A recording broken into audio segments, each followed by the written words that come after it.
put a mic on. Good evening, and we are going back into our coming out of closed session where we discussed items related to conference negotiation, public employees, and then student discipline. And no decisions were made at that time. And we are coming back into our open session. And I'm just making sure we had no public comment during their workshop period of time. So we're come back into open session, and we are going to go ahead and start our meeting with the Pledge of Allegiance. And I will, Dr. Frazier, would you mind leading us? Thank you, sir. I pledge allegiance to the flag of the United States of America and to the republic for which it stands, one nation, under God, indivisible, with liberty and justice for all. Thank you very much. And Dr. Pulver, would you talk a little bit about students' ability to not wear a mask in this meeting? It gets very confusing to stay current with all the CDPH guidelines and updates, and I'll share a little bit during my superintendent's report. But this is a board meeting that's considered a governmental meeting agency. It's not a school function, and so we got clarification with that actually earlier on with Orange County Legal Services. And so now that the guidance allows vaccinated, unvaccinated individuals to make the choice regarding a mask, here at the board meeting, students can make that choice along with the adults in the room as well, in addition to our student board rep. So that's really up to them. Different though, like as I shared at our workshop when we had our choir from Lee sing, they got to make that choice as well. But if they were performing as a school function at a competition or at Disney, well, Disneyland would be outdoors, but at a place indoors, they would have to be considered following the guidance because it's a school function. But a board meeting is not a school function. It's just like as if they're going to Target, to a movie theater, to city council, et cetera. Thank you, Dr. Pulver. And the board has made a decision to wear masks in solidarity to our students who are still wearing masks at school. So we are going to now go to the executive summary of our workshop. And Mrs. Reed. Thank you so much, President Hill. We're very fortunate tonight to have Lee Elementary School join us for their school and student board report, as well as the announcement of their Hero of the Heart, Lori Scott. And then our Director of Assessment and Accountability, Mrs. Melissa Davis, gave a short overview of our A through G Completion Improvement Grant. This is an A through G Improvement Grant program that will provide additional funds to help increase the number of pupils, particularly our unduplicated pupils who graduate from high school with A through G eligibility. So it's about a little over $450,000 that we've been allocated by the state and have about 4 years to write a plan to increase our unduplicated count. For those who are unaware, that would be students who are classified as socioeconomically disadvantaged, foster youth, and or second language learners. And so Mrs. Davis will be coming back to the board twice in April to update the board, getting discussion and feedback on the plan, and then ultimately taking action on that plan during the month of April. Thank you very much, Mrs. Reed. And now we will move into the board's president's report.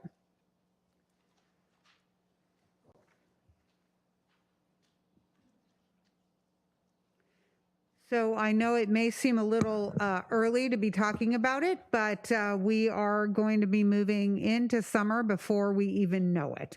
And so we wanted to just give a little bit of a precursor to our community and talk about what kind of opportunities there are for students in the coming summer months. And so I know that our district has done a really amazing job with our students that have come back full-time into school and been able to really help a lot with a lot of the learning loss, a lot of the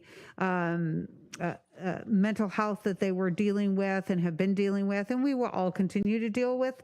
But I do believe that we have an opportunity with some of our students for summer school opportunities. And I also wanted to say, because I just realized that I believe we're in solidarity for students, but also for staff. So if I know what our teachers, how difficult it has been for our teachers to be able to continue to teach and to do the extraordinary job that they are doing in the classroom every day with wearing masks as well. So next Monday will be a very joyful day. So I want to just talk a little bit about the summer school dates and locations. So the way that our summer school programs work is that summer school really is on a recommended basis. And a parent really does have, that comes from a recommendation from the staff at the particular school. But also, if you have a concern about your child, I would certainly make sure that you bring that up. But this isn't an enrichment program. This really is a program for our students to be able to get them up to proficient and to grade level standards.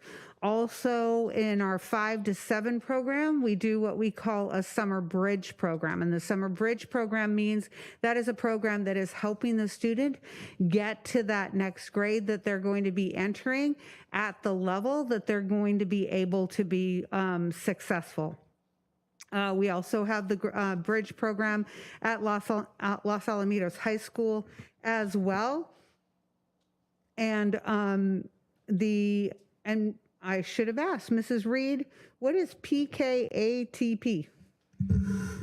I'm sorry. So I don't know PK would those be acronyms. preschool, and that Okay. would be through our adult transition program. So those are Great. students who are with us through age of 25 receiving career guidance. And so that would be our extended school year. Those are students who have written into their individualized education plans within special education who receive an additional 20 days of instruction during the summer to really help transition them, sometimes to a new program and sometimes just to a new grade level. That's great. Thank you very much for that.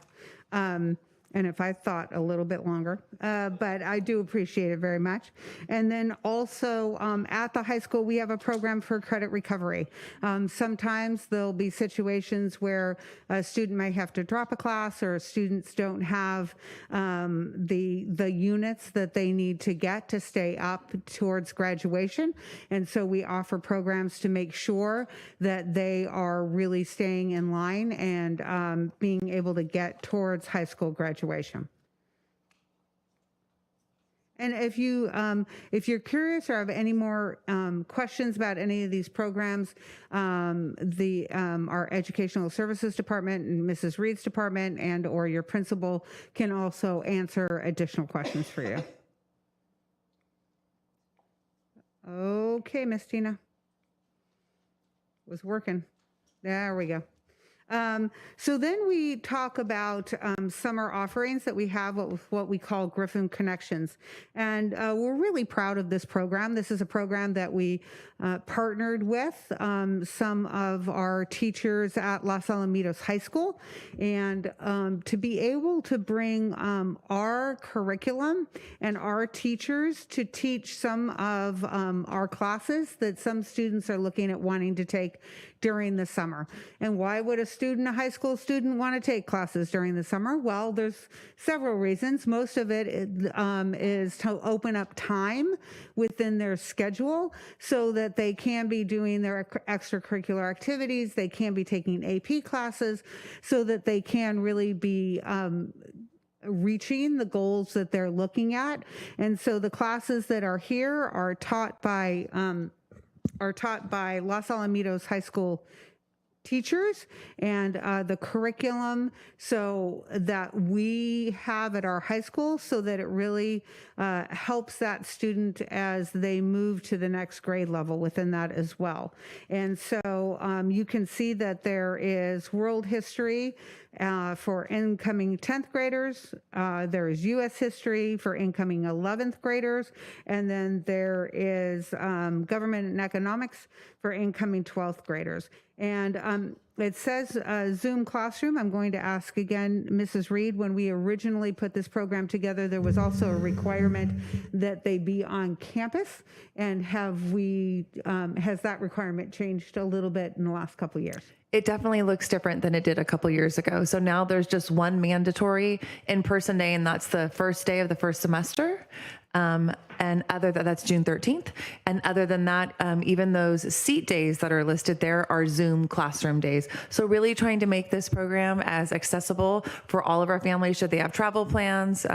Should it just be liking to learn from their living room for the summertime? Really wanting to open up all doors to make taking a summer course for initial high school graduation credit accessible to all of our kiddos. Great. Thank you very much.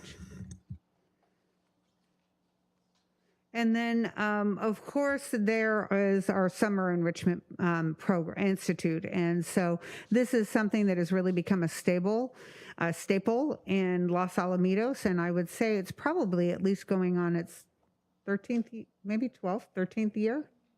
Yeah. I have that memory.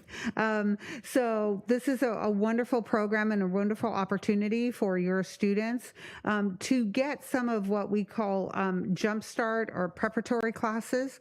And so I'm going to really date myself here, but my children, when they were in school, we would go to Barnes & Noble and we would buy a big book and it would say what you need for 5th grade or 6th grade. And that's what we'd work on all summer. They loved Mom for that. But now you have the opportunity to really be partnered with our LAIF with programs that are amazing, and they know exactly what our curriculum is. So bringing in our curriculum, being able to get your student prepared as they go into through the summer as they go into next year. There was a statistic when I first became a board member that I heard that really struck me that said that with the traditional school year, that most of the time, the first 6 weeks of the year that students go back is really them relearning what they learned before to get them back up to par, because that's how much learning loss happens in the summer. And I'm sure we're not quite there, but I do know that there is that ramp up of time for the semester. So this is a really great way to help your students do that. We also have some wonderful other kinds of classes there.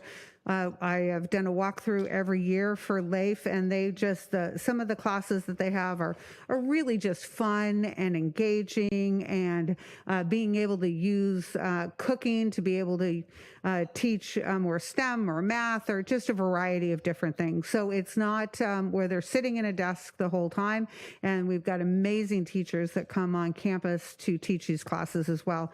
So I know that their information is going to be coming out shortly. And you can find that information at www.laif4kids.org summer. So start to think about your summer. I bet you're starting to think about summer vacation. So you should start thinking about your summer education as well. So that's it for my report. And Dr. Pulver. Oh, Will, never mind. Will, how did I do that, Will? I'm so sorry. You're welcome, Will.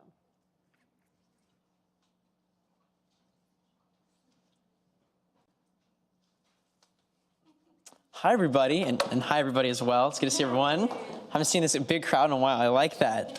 So just please laugh at my jokes. Good evening, President Hill, esteemed board members, Dr. Pulver, executive cabinet, and community members watching in person or online. After a 3-week-long hiatus, we are back, and I have another great report, or I hope so. So let's see how it goes, and let's dive into my 11th student board report. Over Ski Week, LoSal hosted 10 local high schools and over 250 students in a Model United Nations meeting. The delegates of the LoSal MUN Club ran the entire meeting too. The discussions at this meeting were held within 5 different committees that talked about various political issues, from the ethics of business monopolies to facial recognition and policing. On top of these advanced conversations, students also held a fundraiser for LAIF, raising $190 in just food and snack sales alone. Another great opportunity I am so excited to talk about actually happened today with one of our CTE classes. Last meeting, I talked about Mr. Grant's computer science principal classes and the apps the students designed, and I have even more exciting news. Just today, computer science and engineering students got the chance to visit Garner Holt Productions on a day-long field trip. Now, I was lucky enough to be able to go on this field trip, and I was so excited because Garner Holt Productions is the company that makes animatronics for Disney and Universal theme parks.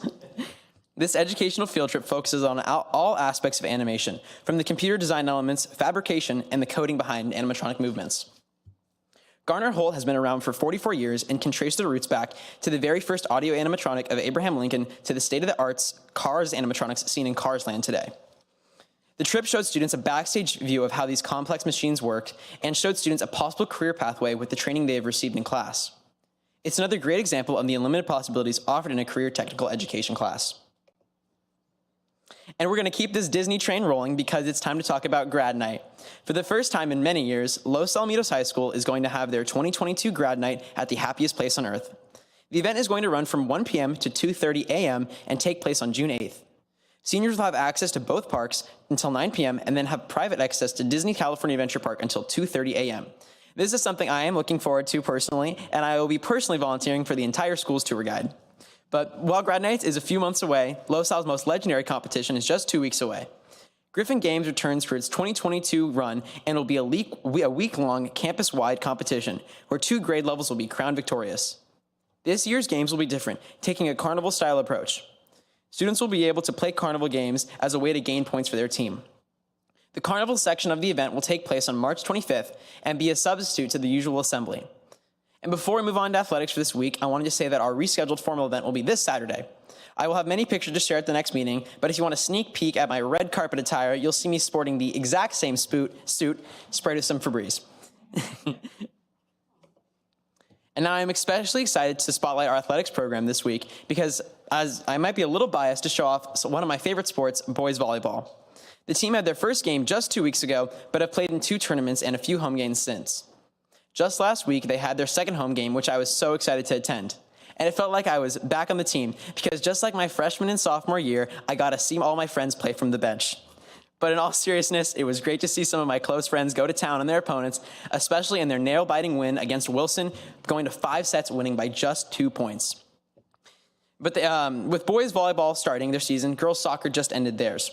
But they had a great fight, making it to regional state semifinals and proving they are some of the best in the nation. The team's season came to an end last Thursday after a hard-fought game against Temecula Valley High School, but they are already practicing for next year. And with girls water polo coming to an end last week, this frees up the pool for swim. They have had 2 meets within the past 2 weeks, one against Wilson and the other against Long Beach Poly. In fact, every single level from Frostoff to varsity won first place at the Long Beach Poly meet. Another great spring sport that started up too is baseball, and their season off is to a wonderful start, having won their past 2 games. They even made the long-haul drive to Palm Springs this weekend for a non-conference match against Palm Desert High School. And besides their great win streak, the team is a big fan of their new light blue jerseys, which I'll make sure to show everyone at my next report. And while baseball has already started league play, boys lacrosse is getting ready to start their official games next week. The past month has been the team preparing for many non-league games as they ramp up their skills before they get a ranking. The most notable of the games was against San Clemente last weekend, where they won by 7 goals. Spring sports are starting to take the spotlight, and as we enter the last segment of second semester, it's sure to be record-breaking. On the arts side of things, this past weekend, the choir had their first competition in over 2 years at Burbank Blast. But the first didn't stop there, as every single group got first place. They also received other awards for Best Music, Best Choreography, and Best Show. On top of their first competition in 2 years, this also marks their first full season in 3 years. And it's not just choir taking the musical spotlight, as drama has their show Back to the 80s starting this week on March 9th. This show tells a 17-year-old in love with his next-door neighbor, but she gives him no attention at all, and the show focuses on his journey to get her attention. And I thought this was crazy. Someone actually wrote a musical based on my life.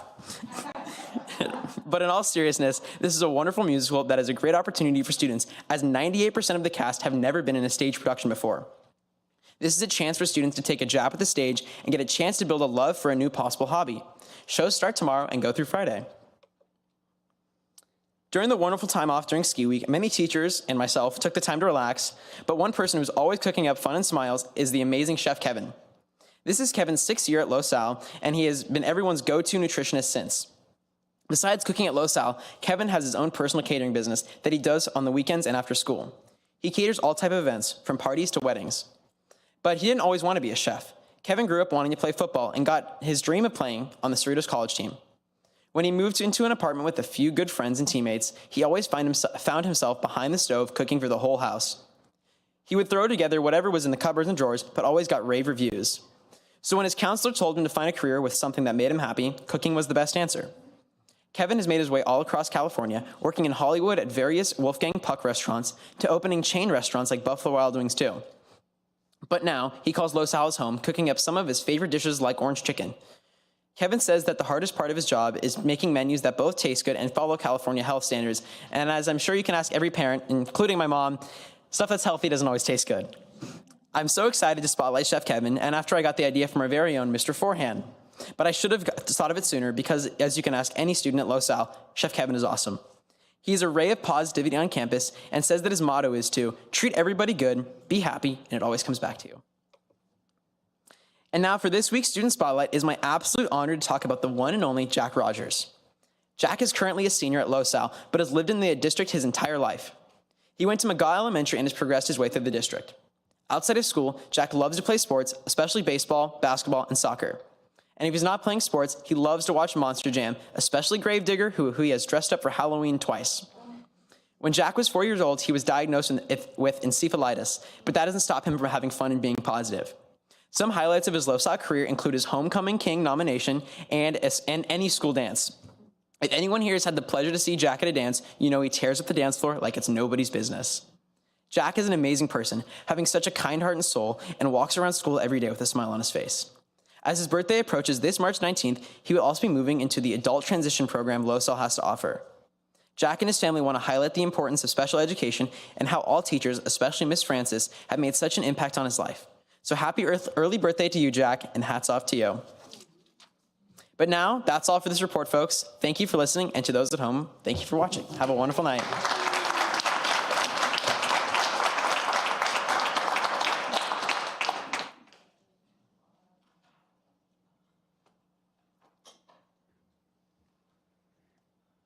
Thank you very much. That was wonderful. And there was a lot to cover, wasn't there? Yes. Well, and have a marvelous time at your, I think we can still call it winter formal. It's not spring yet. I think that's okay, but Yeah. I'll have a lot of pictures for you guys next time. Okay, we're excited. Thank you very much. We will now move into Dr. Pulver's superintendent report. Thank you, Madam President, esteemed members of the board. Will, it's always a pleasure to follow you. I love just how your report recognizes a variety of staff and students. So to see us not only recognize some of our teaching staff, but our classified staff. Kevin is amazing. He's just a ray of light, and just the amount of dedication that he has. And then to see Jack Rogers, I was the proud principal. He actually transferred to Lee Elementary when I was principal at Lee Elementary, and to this day, every time I see him, my face lights up, his face lights up. He's just an amazing kid and a wonderful family. So I'm glad to see that. And yes, happy early birthday, Jack, if you're watching. Also, as I started thinking about our school year, I can't believe that we're already in March, and our open houses is soon to be open house season. In fact, our two middle schools will have open house on Thursday, Oak and McAuliffe. So for our families who want to check out our middle schools and see the great work and accomplishments of our students and our staff, open house at our middle schools are on Thursday. And I thought I'd spend a few slides, there's a lot of things to celebrate, and some of these have just come about most recently, and wanted to touch base. So I think congratulations is in order to a few members of our community. And over the weekend, Jason Kahn, who's an 8th grade student at McAuliffe Middle School, I don't know if this is the way all of us want to spend our Saturday morning, but he was participating in the spelling bee representing Orange County and competing against all Orange County students, and he won. Jason won the spelling bee championship for Orange County. He's going to represent Orange County and Los Alamitos Unified McAuliffe Middle School back in probably May or June in the 2022 Scripps National Spelling Bee that'll take place in Washington, D.C. So congratulations to Jason for that. And then, I forgot there was a little transition in there. And then Austin Chong as well. We just found out today. Thank you to Mr. Fontaine who sent us this information. He is a 6th grade student at McAuliffe. He is on the All-State Middle School Honor Jazz Band, and he's the piano chair. And so the way that Mr. Fontaine shared that is you could really describe that. He is the best middle school jazz piano player, and he's right here in Los Al at McAuliffe Middle School. I got to perform already in a few different events, and I'm sure that that's going to continue. So congratulations, Austin, on that extreme accomplishment. And I'm sure it's a lot of hard work as well. And if you recall at our last board meeting, we had recognized, it was this night of LAE, and we had recognized Mr. Larson, who is affectionately called DJ Larson at LAE with the students, where he's been recognized as our Administrator of the Year. And we just got word late, right at the end of last week, that Richard Larson has been selected as the Elementary Co-Administrator of the Year for Orange County. So not just for us, but across the county. So let's give a big round of applause to Mr. Larson as well.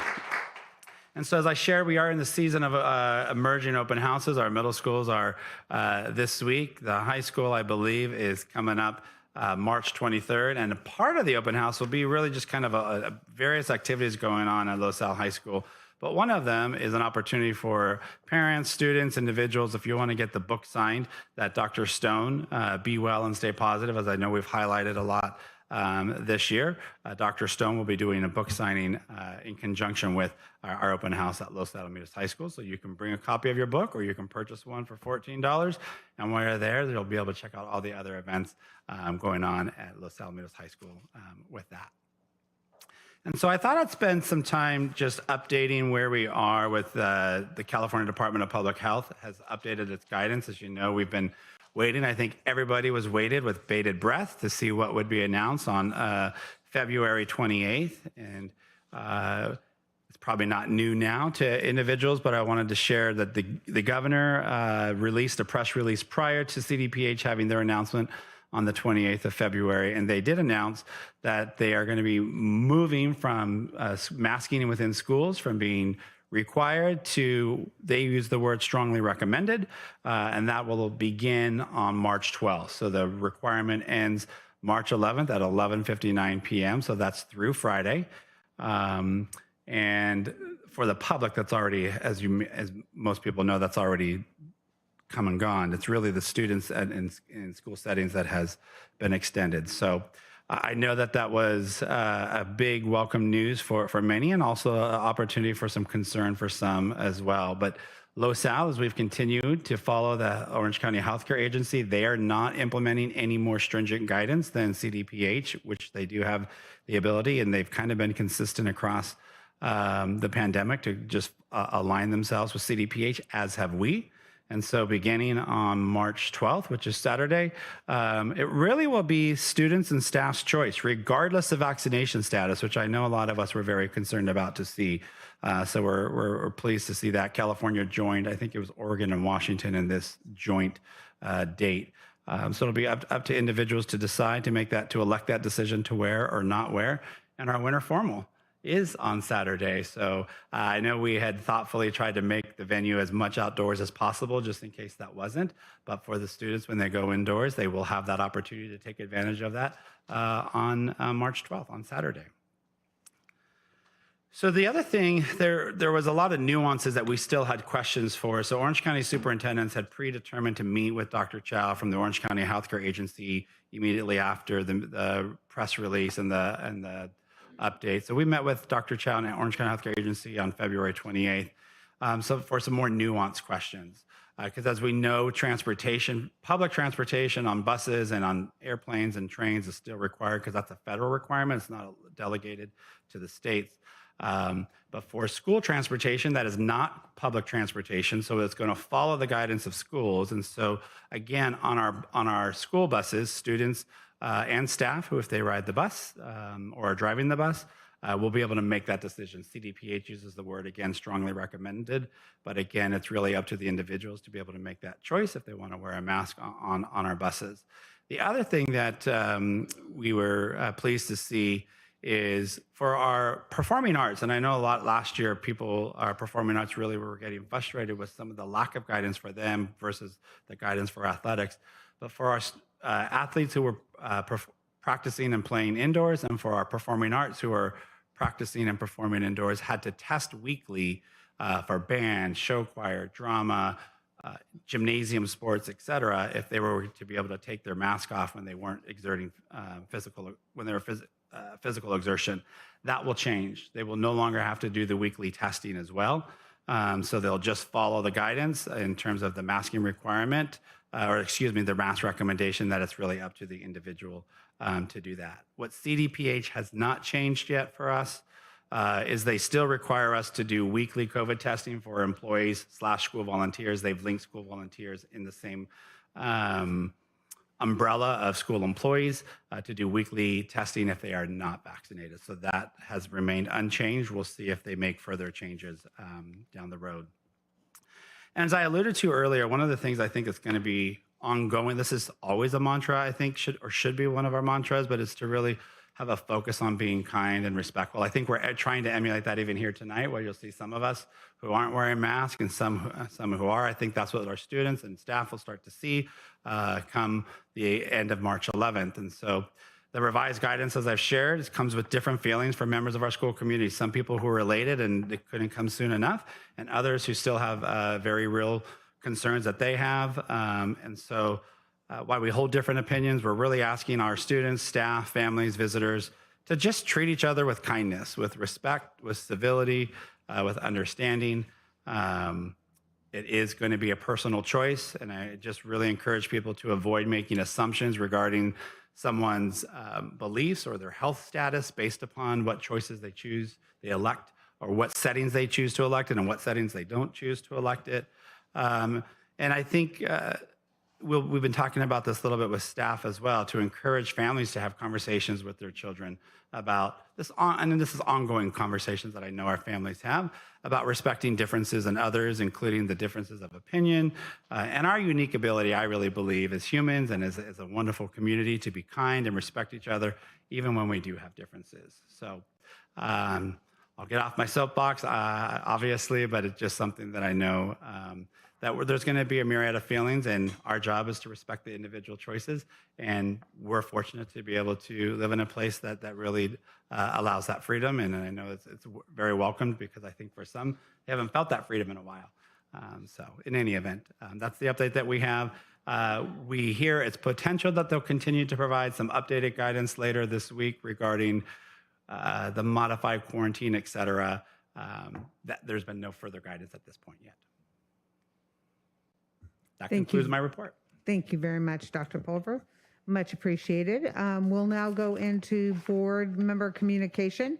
And Mr. Fayette, should we start with you?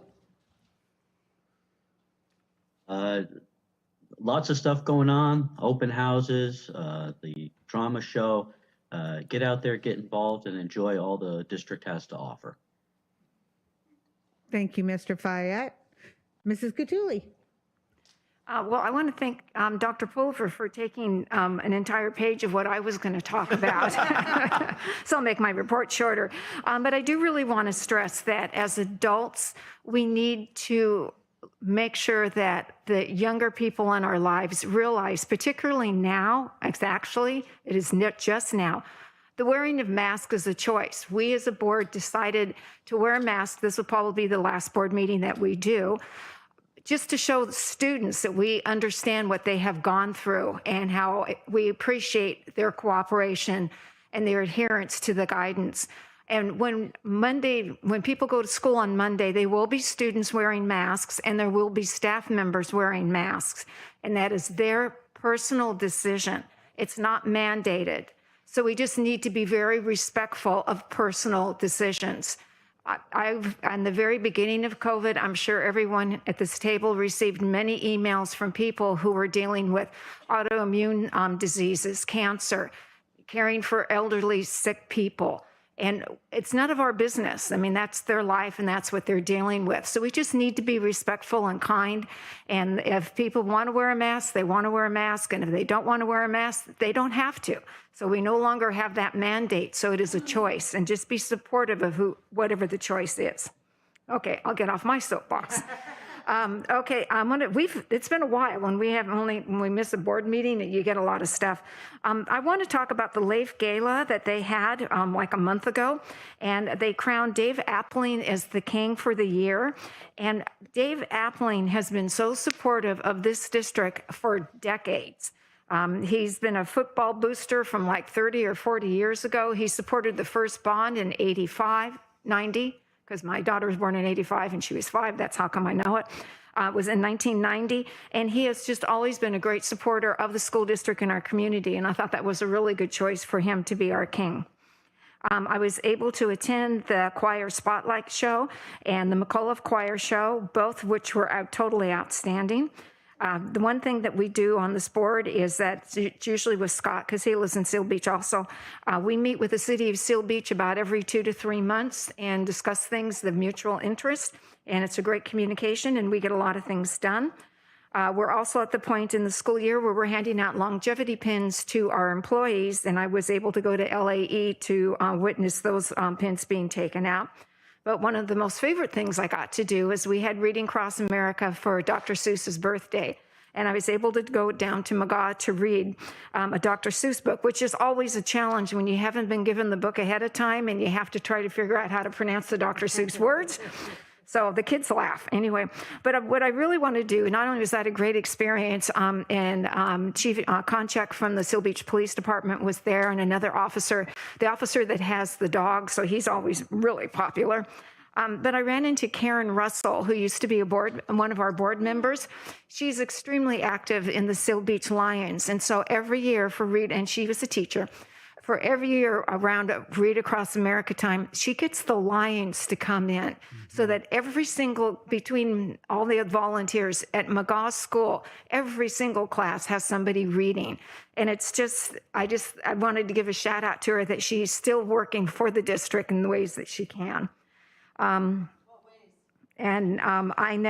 also just want to make a comment that Marianne Schaefer, who is our career and our college and career counselor, she is setting up a college and career fair that will take place on April 5th, and it is open to everyone, but I don't have any more information, so I will talk about it again when I have more information, but everyone is welcome. And that is it. Thank you, Mrs. Catulli. Mrs. Davidson. Well, it has been a while. It's been a very busy few weeks, and there are people and schools to honor. One of the best things we get to do, or the most fun things, are our walkthroughs. And at every level over the last couple of weeks, from Lee to Oak to the high school, we witnessed levels of critical thinking in all areas of academics, arts, and athletics. Students were engaged in complex and creative challenges in every classroom, even in first grade. Wherever we went, there was powerful evidence of collaboration among teachers to build strong, effective lessons. And what we saw were teachers using the same novels, because we have grade level novels, but they share ideas and they build strong units, but then they have their own take and their own passion on it. And you could see that in every single class. We got to end our walkthrough at Lee with a luncheon in honor of the staff for receiving the well-deserved National Blue Ribbon. What I saw in and out of the classes that morning was absolute proof of what a truly exemplary school Lee is. At Hopkinson, I was truly excited to be at the staff meeting when a most wonderful and deserving Hopkinson teacher was surprised with the Teacher of the Year award. Angie Hawes is a dynamic kindergarten teacher whose joy, enthusiasm, and innovative spirit light up her classroom every single day. She's a leader in our district and has impacted numerous committees with her work, with her ideas, and her innovation. Angie Hawes is a fabulous choice that we can be very proud of for our Teacher of the Year. At Los Alamitos Elementary, we were honored to be present when longevity pins were presented to incredibly dedicated teachers and staff for service from 5 years to 25 years. We congratulate and thank each one of them for their service and love of children. It was incredibly uplifting to attend the high school choir performance, Spotlight 2022, and I can really recommend it as a date night. My husband is actually thrilled to be there. In preparation for the national competition in Nashville, and how many years have we taken national? 7 more? 7 years we've taken the national competition. Our high school choir presented pop songs that lit up the PAC and reminded us of how significant music is to the well-being of not only the performer, but also the community, us, who benefit from their gifts. Joy didn't stop there, because on Saturday I was able to attend the all-district band and orchestra concert at the high school. Our middle, high school, and high school bands, orchestras, and jazz bands performed for a packed gym, and every piece received loud cheers and applause. I love the closing number when all the band members from 6th grade through 12th, and that was a huge group, blew the roof off with their rendition of the theme from Star Wars.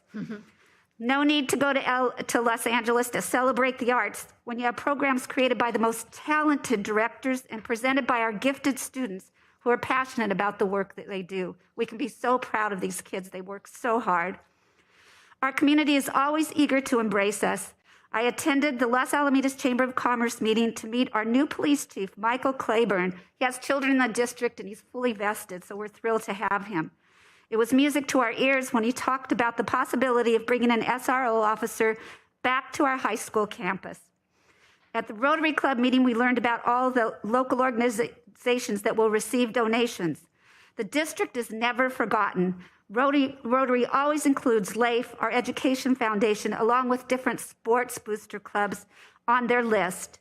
We thank these two organizations from all our community who support us and our students. Finally, I want to thank our amazing, genius tech department under the outstanding leadership of John Spratos. Every week, board members receive a week in review that highlights the work of every department. I want to draw attention to the department that works tirelessly to keep us up and running. And in February, they responded to nearly 500 requests for support across our district. Our tech department deserves our admiration and gratitude. So I want to thank them. And then I also want to say that I'm very excited that we'll get to see the faces of all our children very soon. So thank you. Thank you very much, Mrs. Davidson. And it sounds like you're having some good date nights. I like that. So, Mr. Forham. Yes, I also attended the LAIF Royal Gala, and I agree Dave Appling was more than well deserved to be king. I have now finished round 3 of the nuts and bolts tour, my nuts and bolts tour of the cafeteria and serving lunch. And yesterday at LAE, I scooped 350 bowls of mac and cheese. So I understand the job very well. I also attended walks at Oak, Lee, the high school, and Weaver, and I'll leave it as simple as the Lions, the Leos, the Griffins, and the Whales are all in great hands. Read Across America is one of my favorite events, and I participated at McGaw and at Lee. And then at Lee, we did Read on the Greens, which is a huge community event, and I just applaud us for this event, where parents are invited on campus and they get to read with their kids.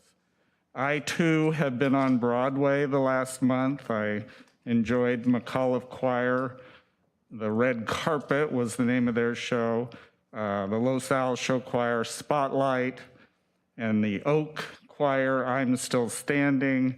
And Saturday, Marlis already stated, incredible all-band district festival. It was excellent.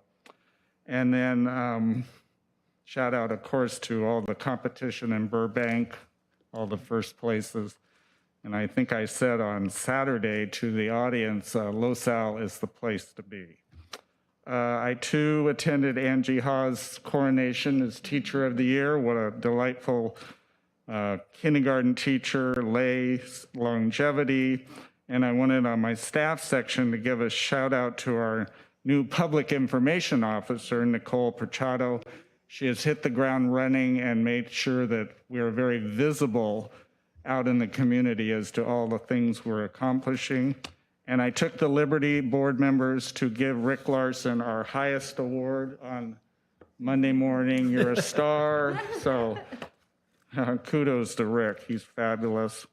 And then my last section on kids, all the houses at Rossmore are currently collecting new books to donate to the Chalk Children's Center Cancer Ward.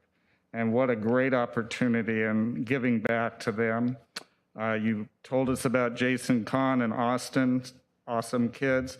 And then I'm going to finish with something I heard at the high school. Was this student that didn't seem to have a place, didn't seem to belong. And they quickly matched him up with the Griffin News students and the Griffin News classroom. And he now has a huge group of friends and a huge link, or what I call a link to high school. So that's kind of what it's all about. So thank you. Thank you, Mr. Forham, and I will be quick since many of my board members and I have been at the same events, and the Blue Ribbon Luncheon at Lee was just a pleasure to be able to be at and to celebrate the staff. I got a chance to go to our water polo playoffs.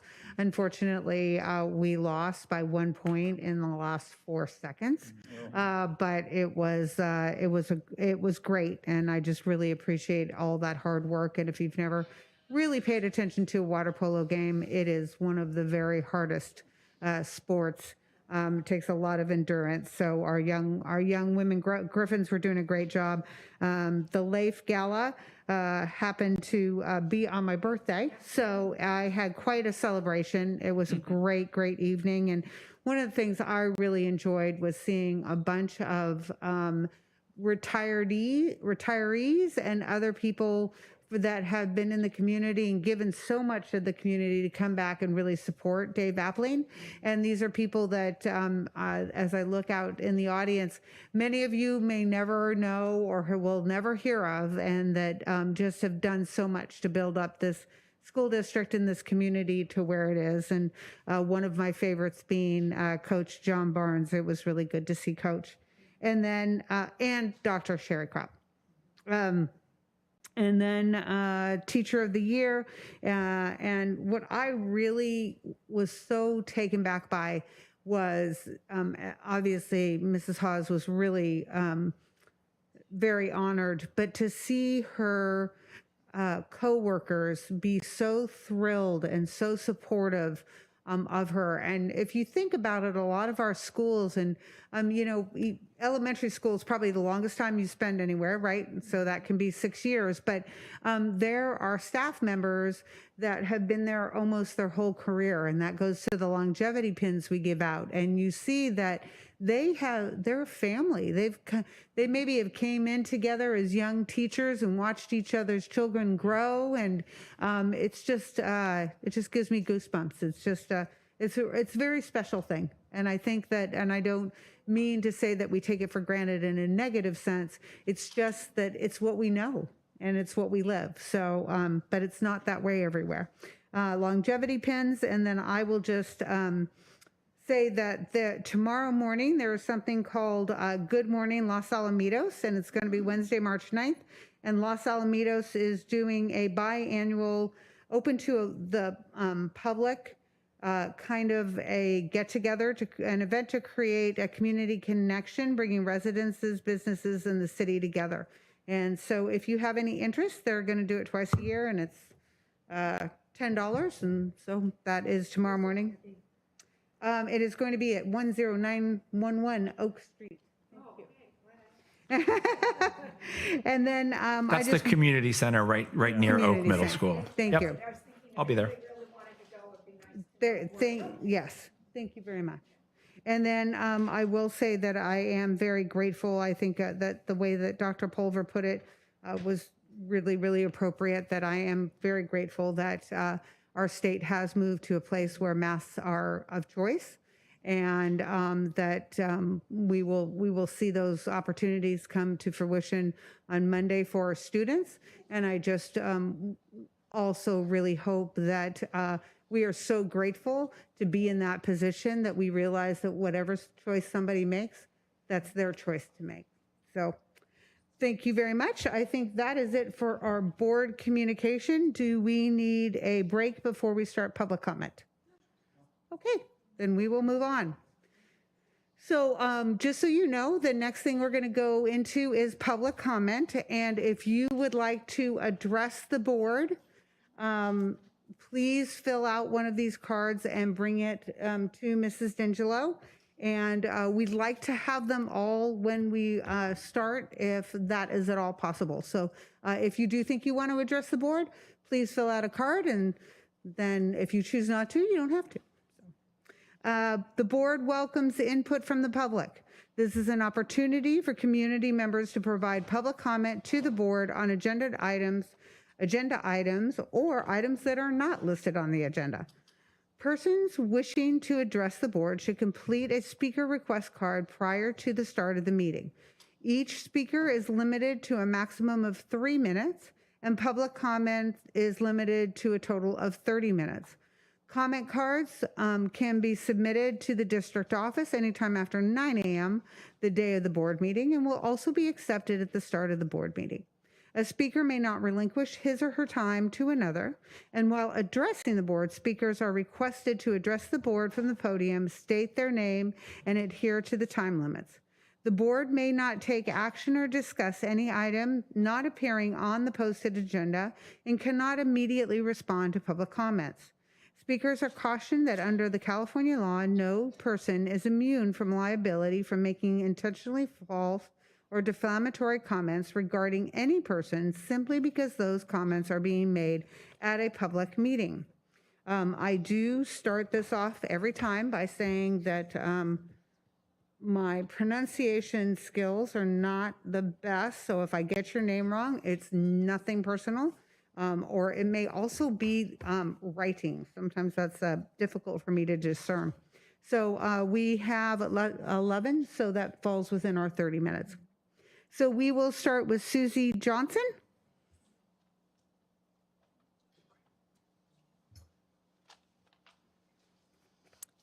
Hello. I spoke at the last board meeting about the emotional abuse that my daughter suffered at OSS this year.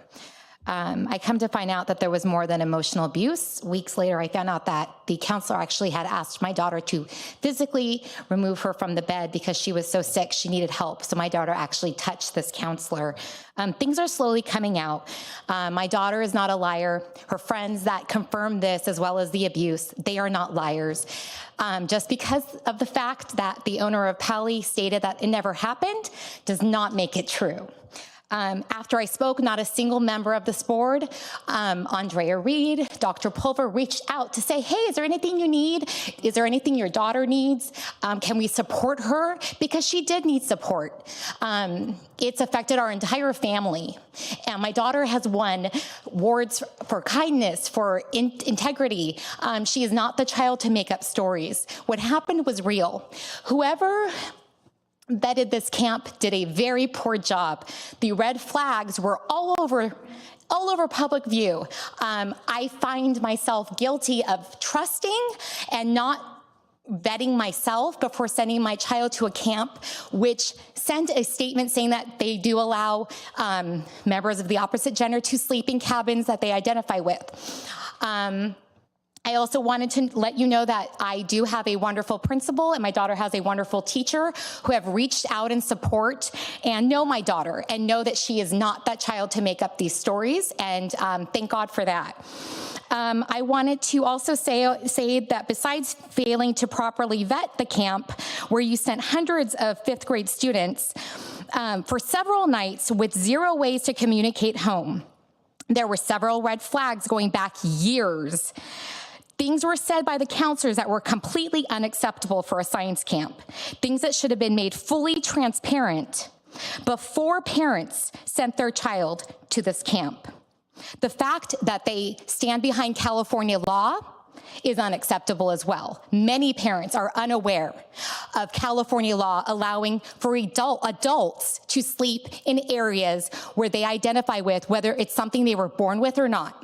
I would have never allowed my 10-year-old daughter to attend a place that allows this, nor would any parent I know. The fact that Dr. Pulver sent an email out pretty much defending the right for Pally to allow people to sleep in the areas they identify with, not what they're born with, is outrageous. This should have been told to parents, and we should have signed a document stating we are fully aware of this policy. I also wanted to say that never in my wildest dreams would I have imagined that California does allow this. Oh, all right. Thank you very much.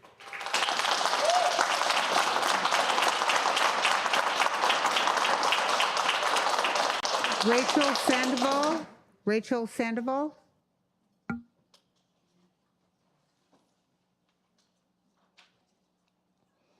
In the email that was sent to the entire district by you, Dr. Pulver, you wrote that misinformation was being circulated regarding OSS.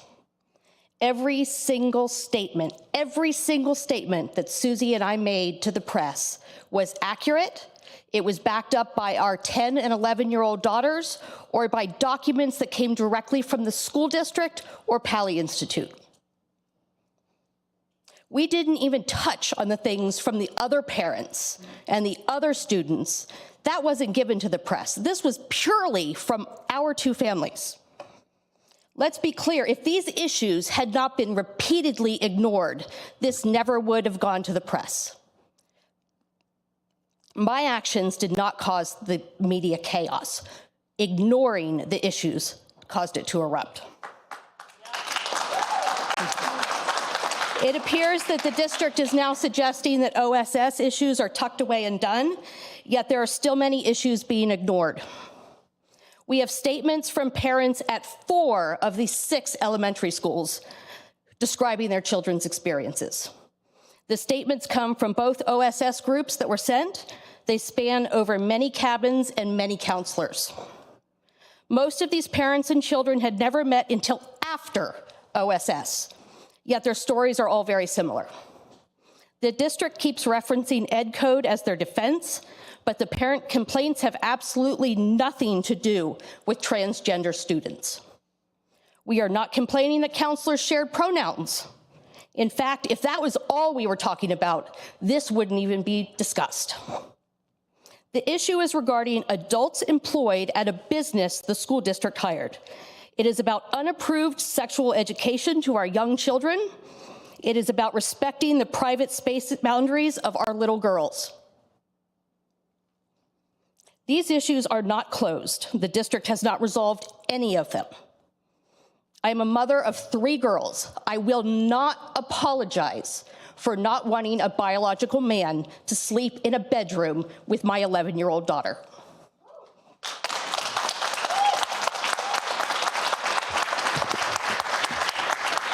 Thank you.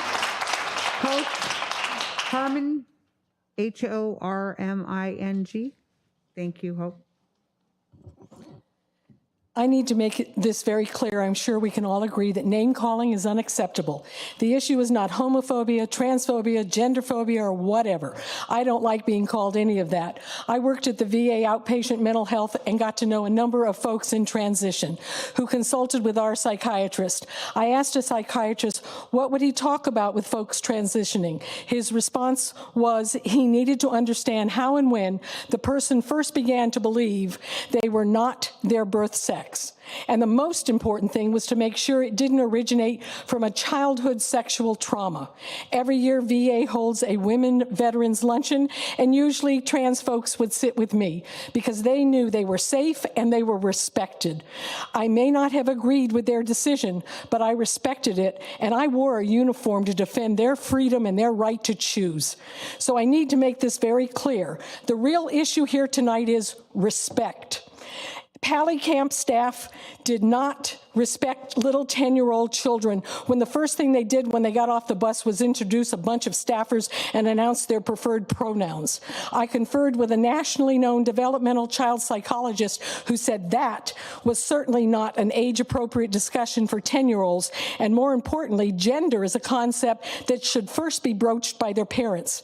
Pally Camp staffers were not being respectful of the natural modesty and innocence of 10-year-old children when they had them lift their shirts and display their belly buttons to ask them whether they had pencil sharpener belly buttons or ketchup squirter belly buttons. The child psychologist I consulted with paused for such a long time I thought my call had been dropped. Then she responded, "That question is such obvious sexual overtones and was an assault on childhood itself." I spoke last night with a retired local police officer who worked in the child sexual trafficking unit, and he told me that line of questioning is indicative of grooming a child for sex trafficking.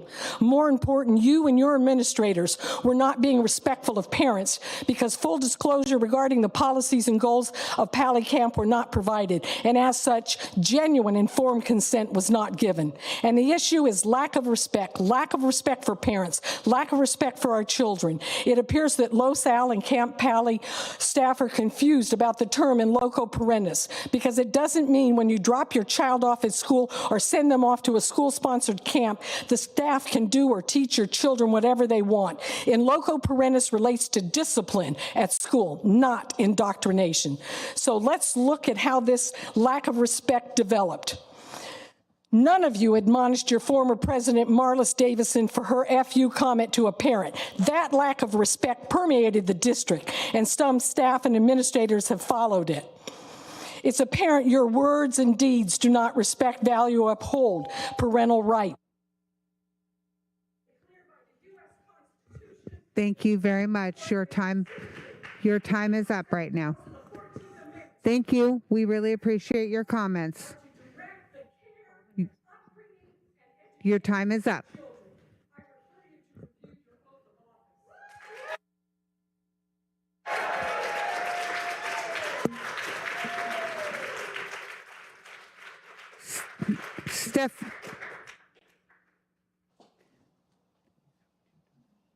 Stefan Bean. So I'm a little disappointed because a district that promotes inclusiveness, this is not ADA compliant. So how shall I speak and be able to see you all? Right? I mean, we are an inclusive district. Thank you. And I hope my time is not being cut short right now. Waiting for this. Okay, thank you. Thank you. Does he have a timer? Does he have a clock he could be at? Good question. Yeah, it's on the podium. Thank you. I'll be happy to give you when you have a 1 minute warning. We need to turn up the mic a little bit. Can you hear me? Yes. All right. All right, good evening. My name is Dr. Bean, and I have 3 children that attend Los Alamitos. 5 weeks ago, my daughter attended Pally Institute. Tonight, I have some questions to ask for the board and staff. First, how was it safe to allow my child to go to this camp knowing the things you knew, especially when you had previous knowledge of complaints through Yelp and even emails from Weaver parents? Your staff tried to answer this question by saying to parents, in short, that Pally complied with legal requirements in accordance with their employees' gender identity, which may or may not be individual genders assigned at birth. So you admit that Pally, at the very least, opened the possibility of a biological male to bunk with elementary age girls. Let me ask this again. Does anyone really think it was safe to accept the idea that biological male who self-identifies as a they or she be allowed to bunk with girls just because you think it's legal? Every one of you went through mandatory child abuse training, which includes protecting students from adults who groom children. Justifying a biological male to bunk with elementary age girls could lead to grooming in an unsafe setting, no matter what their sexual identity is. And to be so condescending when you said to us, as parents, you may not be aware of federal and state non-discrimination laws. This is such an elitist attitude. Let me be clear. This parent, me, has been an educator for 25 years as a teacher, principal, and yes, even a superintendent. But first and foremost, I am a father who protects my children. But it makes sense. Because the OC Breeze, our superintendent, was quoted saying that each child belongs to all of us. 1 minute. This is wrong. George Orwell warned us of this in Animal Farm when the elite pig Napoleon takes away the puppies from their dog parents. Napoleon says he'll make himself responsible for their education and raises them in isolation from the rest of the farm. Eventually, those puppies were brainwashed to do Napoleon's bidding. The jig is up. We know the state's true agenda is to indoctrinate our babies into radical ideology. We as parents have a right to prevent this from happening. So let me end with this final question. Whose children are they anyway? But let me answer this. They are my children, and they are these parents' children, and they will not be doing the state's bidding. We will protect our children since it seems you are failing at that. Thank you very much.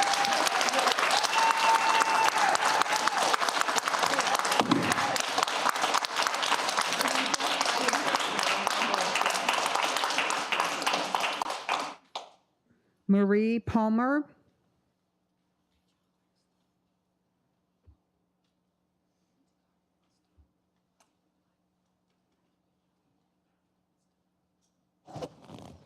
I'm very distraught on how the board members are running Los Alamitos in this case, like a circus, Help me understand how you don't screen counselors or science camp rules before sending little girls to an abusive and threatening situation at Pali Science Camp.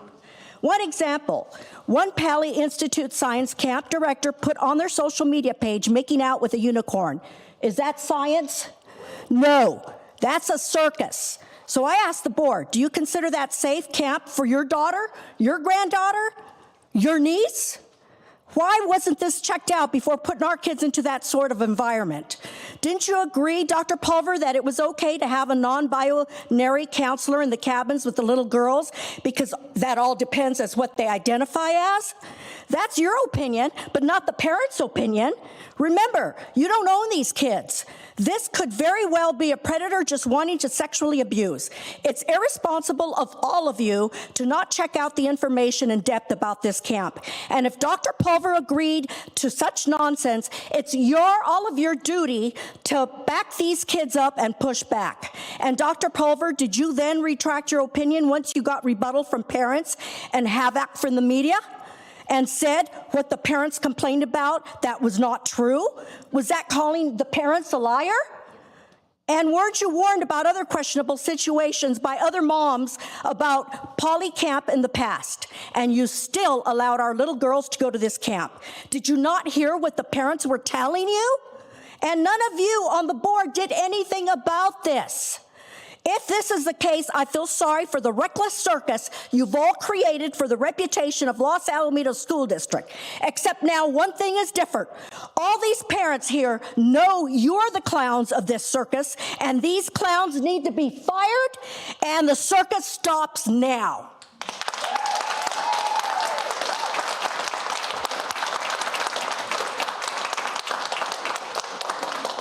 Thank you. Stacy Muller.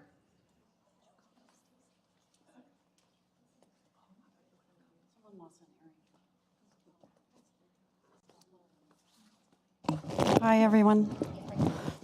A lot of heavy stuff going on tonight. I'd like to address the fact that apparently you guys have a gay-straight alliance here in the district, which I think is great. No one will ever get me on the gays. They're my people.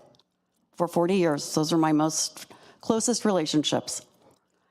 But all of them agree with me that this shouldn't be taught in class, in school, by teachers, or brought up by teachers. So we have a problem. The Gay Straight Alliance, I think, is awesome, but I heard that you're getting consultation from the LGBTQ community or the LGBTQ of Long Beach to help with your administration and how to handle the gay and lesbian situation and the gender dysphoria situation. And I'm curious, and then it is woven throughout a lot of the curriculum in certain classes, believe it or not. One in particular, which I won't mention right now. And I know you have a Christian group here, I've heard you have. And I'm curious if you have a Christian consultant that comes in or somebody like that. There's a million different companies that do this, that can consult and make sure that you're weaving that curriculum, that topic through the curriculum, or that nuance through the curriculum, and make sure that the kids that don't have gender dysphoria are not being left out. Now, gender dysphoria is no joke. It is so serious. I know friends that have kids that have this. God bless them. They need to be protected and they need support. However, unfortunately, they're getting lost because apparently everyone has to talk about their gender in school now. And I mentioned this at the last board meeting that the kids are, it's like so uncomfortable for them. Some kids are coming to school with he, she, he, him, they on one arm. They'll write it on their arm. She, her, they on the other arm. And they'll go into class and go like, today I'm this. Do you know the gender dysphoria kids? Do you know how insulting that is? Do you know how hard it is to have gender dysphoria? We're perpetuating something in the district that needs to stop. You all have the power to do this. We've brought this up many times. And I don't see any changes happening. I got to be honest, and I know you guys have done a lot of good. I hear about it at every board meeting. And I think you guys are awesome people in general. However, you make mistakes. And accountability is important. You picked a crappy place for the kids to go to outdoor science camp. You should stand up and say you're sorry. You and Melissa Davis, you approved it. You guys don't do everything perfectly. None of us are perfect. It'd be nice to hear how you think you could make changes too. I don't hear it, but we're introducing things. Listen to us.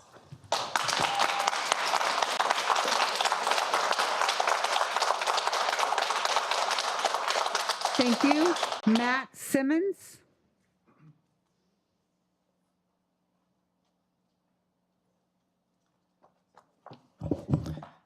Hi, my name is Matt Simmons, and I want to thank the parents for being brave, for speaking out. There's a lot of intimidation by both teachers, administrators, which could affect children getting grades to go to college. So they're speaking out through bravery. They're looking out for their own children and other people's children. And what's happening at the camp is just the tip of the iceberg. The grooming started very shortly after they got off of camp. When gender is man or woman, that gender is biological. And the big switcheroo that happened at camp that was so unsafe was they did a switcheroo. They changed it from gender, meaning whether you're a man or a woman, into your own gender identity. These 10-year-olds don't understand the nuance. This is college level stuff when they sign up for a class on gender identity. And it's being imposed and spewed upon these children. And then they don't know if their counselor is a man or a woman. That is grooming. And then they're chastised if they question their counselor's gender. And so now they're in bed. They're beds away from the counselor that they don't know is a man or woman because they don't understand gender identity. They think it's gender. And you guys keep flipping that word around, gender. When you hear gender, that's man or woman, not gender identity. So you have to be very specific about that. And then Dr. Pulver's response was just disgusting.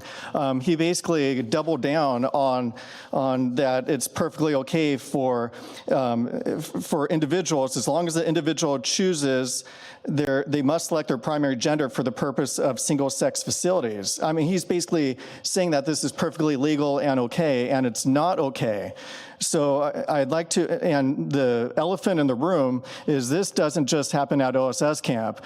Los Alamitos Unified School District, through Dr. Pulver's leadership, is a breeding ground for grooming. And because you guys are conflating the words and not putting a stop to, we have teachers going around classrooms and saying, what is your gender identity? If you think soliciting it from a 10-year-old or 12-year-old, what your gender identity and going around the room is okay, you are a groomer, or you support a groomer, because it is totally irresponsible to ask a 10 or 11-year-old what their gender identity is. If they have gender dysphoria, they could talk to the counselor, they could talk to the teacher, they could introduce themselves in a certain way, but you don't go around the classroom and now the impression to these children is you get to choose your own gender. That's a completely foreign concept. And the first week that they do this, then everybody that happened at Oak Middle School, they all chose their biological gender. Within 1 week, children start choosing their own gender. And so this keeps on happening. And for you to support this type of behavior and this type of action and say that's perfect perfectly legal is wrong, and we could see it directly from your leadership that you didn't stand up.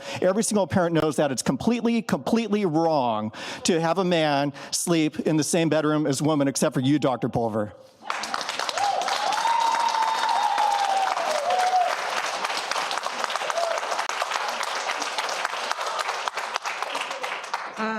Donna Barron McGuire, and I would ask, once again, I can read it, that it is making intentionally false or defamatory comments regarding a person simply because they're under public comment does not make a person immune from liability. So once again, I just would really, we want to hear your opinions, but I would really appreciate if we did not point fingers.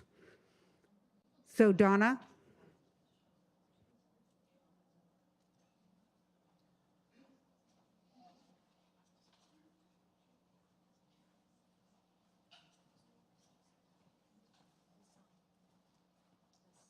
Thanks for letting me speak tonight. I appreciate it.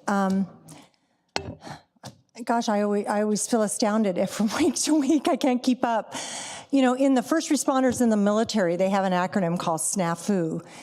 As a civilian, we think of that as chaos when we use the word. Military and first responders have another verbiage for that.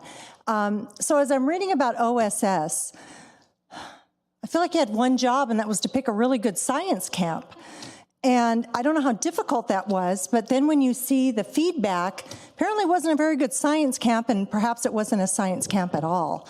And then I hear the feedback that a teacher, I think is Scott Drew, something like that, he had a meeting, Drew Sells, had a meeting about the transgender children in high school, about how this was hurting their feelings, that the parents had a problem with the camp. And I guess I'm wondering, why haven't we had a meeting with the parents whose children were damaged by going to the camp? So I feel like we're spinning it and we're flipping it. So I guess I'm up here to say, let's have a meeting with these parents and a dialogue and figure out what happens, because the due diligence, I'm sorry, Dr. Pulver, you've got a PhD, I respect your education, but that your response is that they should have known the California law, I feel like it's a lack of due diligence. Maybe it's not. That's my question for you. Is that a lack of due diligence? So I'm asking this board, bring the parents in and have a dialogue. Find out how they feel. Why did you pick the camp? I mean, I've been reading some of the posts, and why aren't we sitting down and talking, but instead we're talking about transgender children, which, by the way, we have them in my family. Why is it flipped that they're the victims? So that's all I'm asking. I'm coming up here. Let's have a dialogue, figure out what went wrong. Let's have some accountability, not do it again, but give these parents a voice. The other thing I realized is most of the school district, the voters, don't have children actually in this school district. And I've always had no problem putting money into the school district and supporting it. I believe in our next generation. And now there's a group of us looking into how do we not put taxes into the school district and pull it out because we don't have children in here. So I will tell you there's a group movement for that we don't want our taxes to come here anymore. So I'm really disappointed. I'm disappointed not necessarily overall that you made a mistake, but you're not being accountable for it and handling it properly. So please have a dialogue with these parents. Thank you.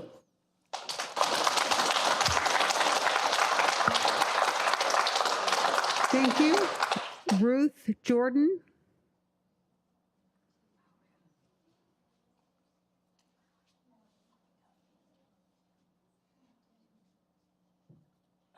Okay, you guys really know how to piss people off. I mean, in my defense, like my kid went to the OSS, but because he's on the spectrum, he doesn't recognize any of that transgender, so thank God for that. So for him, he had a good experience.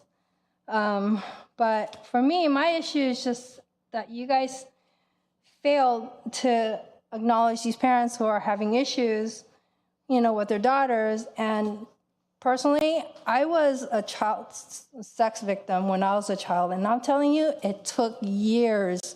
I was trashed for the longest time. It was only because I'm stubborn enough to fight back. So imagine some of those kids who don't have that backbone. They're not gonna make it. And do you wanna be responsible for that? Because I doubt it. Look at Virginia, look at San Francisco. I have no issue with transgenders. True transgenders or lesbians, gays, whatever, that's fine. I respect them totally. You know, that's their thing. So, you know, but then the problem is you're rooming biological men with females. You're talking about discrimination. It has nothing to do with discrimination. It's safety. You don't know these people. Did you sit down with these transgenders and make sure that this was their thing? Did you tell the parents? Did you ask for consent? No. You guys, this is the one thing that I have a issue with, is you guys never thought to ask us for consent with the mask mandate, the vaccine, or this thing going on with the OSS. We only found out about this after our kids came back. And that's scary. You guys failed us. You lost our trust completely.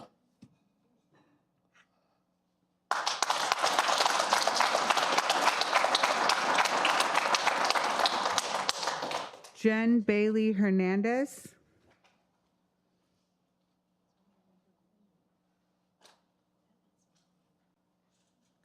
Hello, everybody. Thank you for having us. I know we've got a lot of opinions going on right now, and it must be difficult for you guys as it's difficult for us. I see a lot of familiar faces up there as I went to school with your children, and proud to be a parent of 3 beautiful children in the Los Alamitos School District. I'm here today because I'm just sad. I'm absolutely sad what's been going on since the pandemic, not just at Los Alamitos, but globally. And I have personally witnessed, I'm a mental health director, by the way, for 18 years with LA County, and we are in a mental health crisis. We are in a mental health crisis with our children as well. I watched my kindergartner stop talking, my preschooler who doesn't know how to interact with other people. I was so thankful for the hybrid schedule that you guys were able to advocate for, but I think the biggest detrimental was having a mask on their face and distancing from their peers. I never in a million years thought my daughter would stop talking. She's a lot like me. We talk a lot. And she stopped, and the teacher called me concerned of snack time, how she sat in the corner. She wasn't responding. It was horrendous. And this year it was amazing because she got outdoor play without a mask. And she changed. Now I'm trying to kind of pull that back in a little bit, but it's been so hard. And I'm so ecstatic next week when they don't have a mask. My daughter decided one day she wasn't going to wear a mask anymore. And some teachers weren't so kind about that. Thankfully, my daughter's teacher was. And she told me, she's like, Mom, I just felt normal. I just felt normal. And that broke me. And now I feel like now we're in another battle. Now we've got these bills that are going to be probably passed for our kids to be vaccinated. I have personally have family members that have been greatly harmed by this vaccine, and I can't put it in my children. And I am watching people leave in groves. Like, so many people are leaving California in our district. It is so sad. I know over 75 kids that are planning on leaving at Hopkinton next year. I mean, that, and it's not to go to private school. I mean, that is so sad. I'm here just heartbroken, and I'm hoping for some advocacy from you guys to help support us, because I don't know what to do. I don't want to leave. I don't want to leave California. I went to Hopkinton, McAuliffe, Los Al, proud to go there, and so sad that maybe my kids won't get that experience. So I'm here just pleading for some of the parents here of, please help us. This is scary times, and it continues. As excited as I am for next week, we've got another chapter ahead of us, and our kids are really the resilient ones, but they aren't affected by the virus like the adults are, and we should not be pawns for.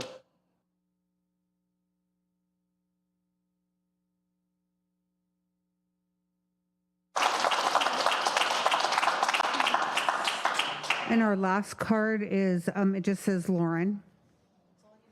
We're on a first name basis.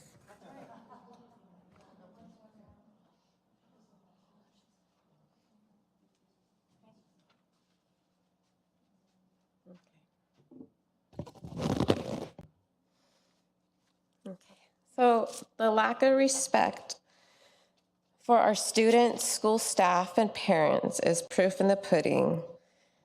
Ms. Davison has set the table.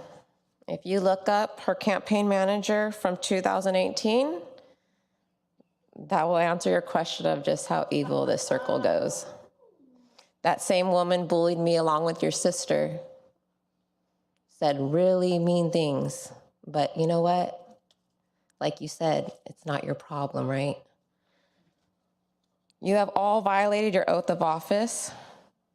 It's odd that forehand, your mask is still below your nose. I mean, I've seen pictures of you in the cafeteria with our children with their mask above their nose, and yours is still down here. I'm not judging you, I just think it looks silly.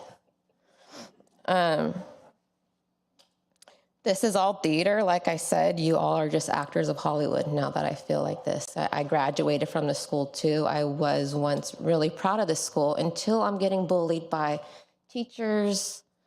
I mean, I went to school with your son.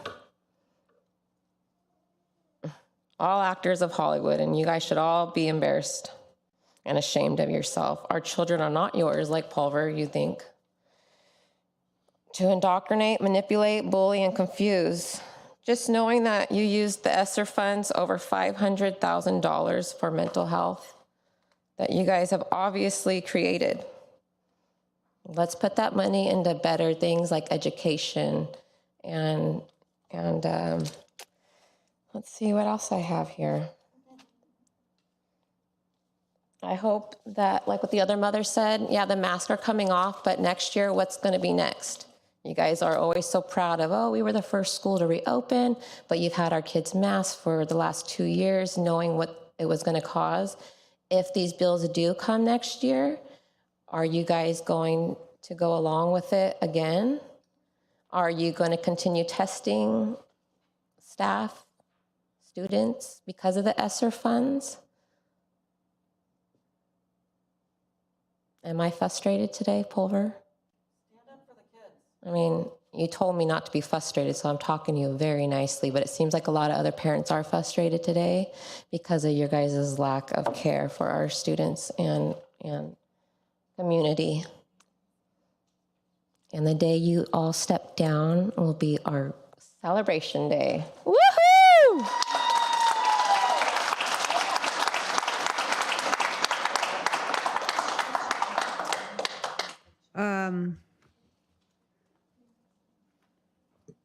We don't typically take cards after the meeting has already started. We have been stating that as a policy.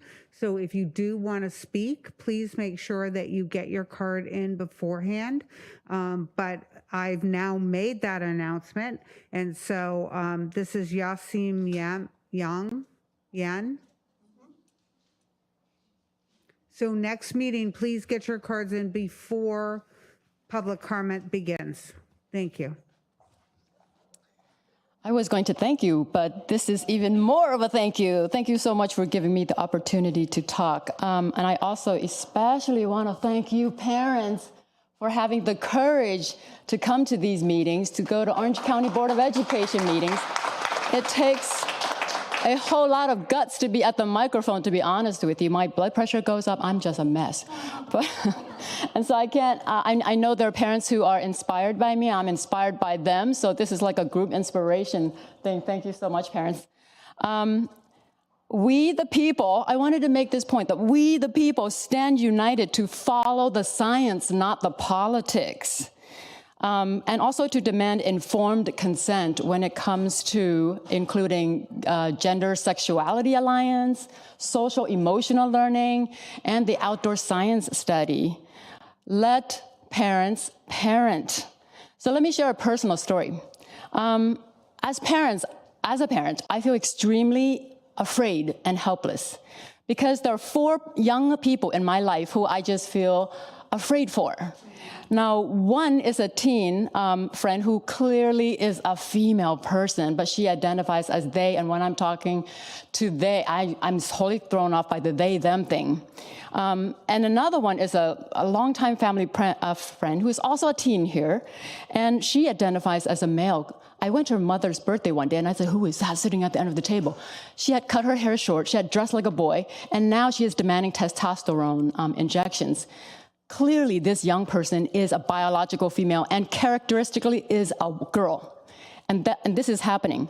And then there are two teens that were very involved with GSA, Gender Sexuality Alliance, at Oak Middle School. And I tell you, to this day, they are unsure of their sexual orientation and their identities. I'm pretty sure somewhere along the way during the registration process, they identified as gay or lesbian or bisexual or whatever it was. And I'm just completely afraid for them. What if these kids make drastic, life-changing decisions, in the next year or two, and then forever regret that, and then commit suicide, like our acquaintance in Israel, 25, and she decided, oh my God, I don't want to be a man after all. What kind of grooming are they getting at school? What are they learning? And I just say, let parents be parents.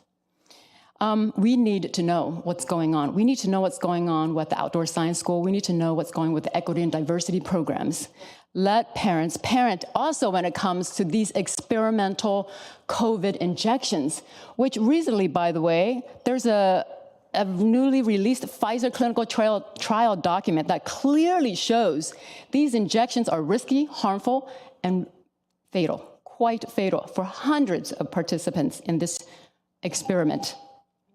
Mandate informed consent. Thank you very much. Your time is up. Thank you.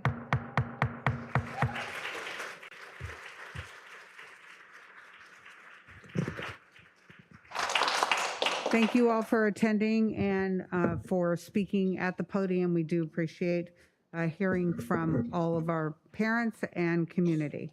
We will now, do we need a recess? We're good to go move forward? Okay, great. Number 12 is information presentations, of which we don't have any. And then next is item 13, which is our consent. Okay, this is complicated. So I'm going to ask for a motion for consent items 13A, B, E through I, K through N, P through JJ, and LL. Thank you, Mrs. D'Angelo, for spelling that out for me. I'll second. So everything will be a roll call. So I'm going to go ahead and start the roll call. Mr. Fayette. Oh, that's Mrs. D'Angelo's job. Mr. Fayette. Let me put this on. Did we lose him? Did we lose Scott? Oh, there he is. Mr. Fayette. Aye. Ms. Cattouli. Aye. Mrs. Hill. Aye. Mr. Forehand. Aye. Mrs. Davidson. Aye. That pass, those pass 5-0. Next, we will, I would look for a motion for 13C. Also move. Second. And is there any discussion? Yes, I actually pulled that. I pulled 4 items because in some ways they relate and in some ways they're completely different. I think we are very concerned about mental health and the way that we treat other people. And we put a lot into training and workshops and doing what we can to meet the needs of our staff, our administrators, our children, our families. And so each one of these 4 that we are voting on tonight has an impact on 1 or 2 groups within our community, and it's in response to need. So the first one is the one we just are talking about, approval of an agreement with Learning for Living to provide Los Alamitos High School students breaking down the walls training and workshop. And this idea comes from our very wonderful new principal, Christiana Kraus. And 400 of our high school students will go for training on how to break down walls, how to learn to trust each other and respect one another even through our differences. And she hopes to grow the program. It's intended to develop empathy and understanding through play, trust and learn models. So I'm really excited that we're taking this training to our students, and I really want to thank Principal Kraus for bringing it to our attention. Thank you, Mrs. Davidson. Anybody else? No, good idea. I'll call for a vote. Mrs. D'Angelo? Mr. Fayette. Aye. Ms. Cattouli. Aye. Mrs. Hill. Aye. Mr. Forehand. Aye. Mrs. Davidson. Aye. Next, I would look for a motion for 13D. So moved. Second. Any discussion? This was the second one I pulled, and this is approval of an agreement with Flippin Group.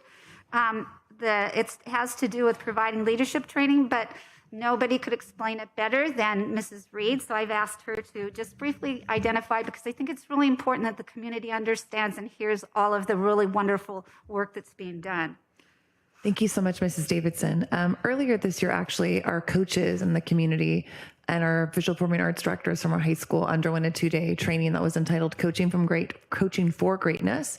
A 2-day training where they actually did a lot of pre-work by sending a survey out to people they had coached, colleagues they had worked with, to fill out a criteria about the way that they lead. And the company provides an analysis to everyone who participates and leads a 2-day workshop about identifying those areas within yourself as a leader that you want to improve, areas that improve your connectedness with those that you work with, as well as your skills to analyze and reflect. And so our coaches really said this was an amazing opportunity. They literally said, we think all of our administrators should do something similar, just a common foundation, language, and dialogue. And I think much like our teachers right now, our administrative team hasn't had a lot of opportunity to really immerse ourselves in training as we've, been dealing with the pandemic and what's really different for public schools right now. And so we'll be kicking off our summer as an administrative group with a 2-day training from the Flippin Group, very similar to the one our coaches underwent.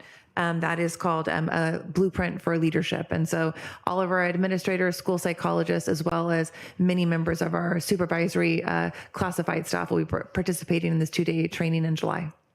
Thank you so much. And I think it's really important to realize that I taught here for 25 years, and there were times that staff development was provided for us, and my first reaction is, I can't be out of the class, or I can't take on one more thing. And as you heard from the coaches, when you come back, you can be changed. Your teaching, your relationships, your ability to connect with children can be changed because of these kinds of situations. And the best recommendation is from the people who've been there. So thank you.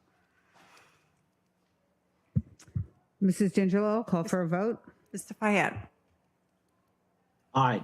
Ms. Cattouli. Aye. Mrs. Hill. Aye. Mr. Forehand. Aye. Mrs. Davidson. Aye. Passes 5-0. The next I will call for a vote, motion on 13G, J as in Jerry. So moved. Second. Did you say Jerry? I did say Jerry. You can spell it with a G or a J. That's true. Thinking of our Jerry. I'm sorry. Is there any discussion on this item? Yes, I pulled it, so I'd like to speak to it. Do we have a motion? We do. Okay, I'm sorry. I was And a second. being slightly snarky, I guess. I'm sorry.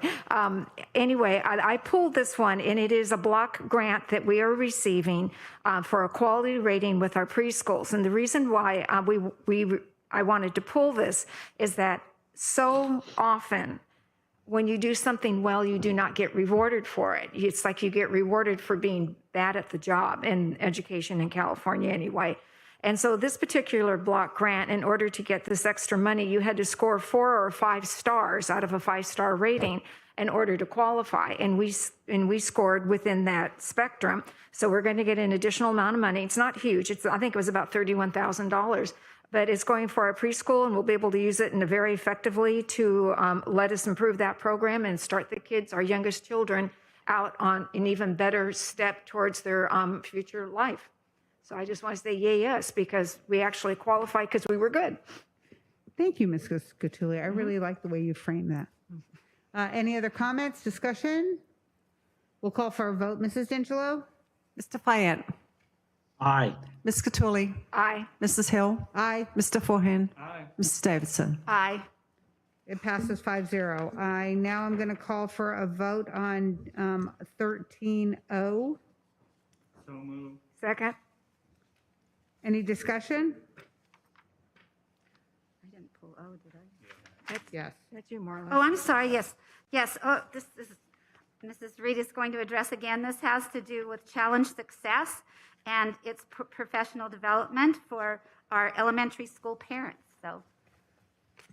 Thank you so much, Mrs. Davidson. We are really excited about this. So some people might not know, but our secondary schools, both our middle and high school, have been in a partnership with Stanford University this year through a program called Challenge Success. And their really overarching philosophy is that you don't measure a student's value by just the end of a semester, the grades they receive, or even their high school diploma, but really their journey through life and their bigger goals they have for themselves and living a healthy, successful life, which includes the whole adult, the whole child. And so Stanford is going to be coming down and addressing our elementary parent group about being and providing a well-balanced student from school to home, and really touching on issues such as how to deal with competition over grades, athletics, how to talk to kids about the long journey and not the short journey, and how to really help create a healthier school climate, which also starts in the home environment. And I think, I've been very lucky to live here. I love this community, but I think we all want the best of everything for our kids. And, I've learned personally as a parent that sometimes it's hard to not think your child should be in every activity in the highest of classes, and really kind of scale your mind back and really look at the bigger picture and not just say it's only worth the A or the B, but a bigger picture. So I think this is a really great opportunity for families in our community, especially at the elementary age, to start really thinking about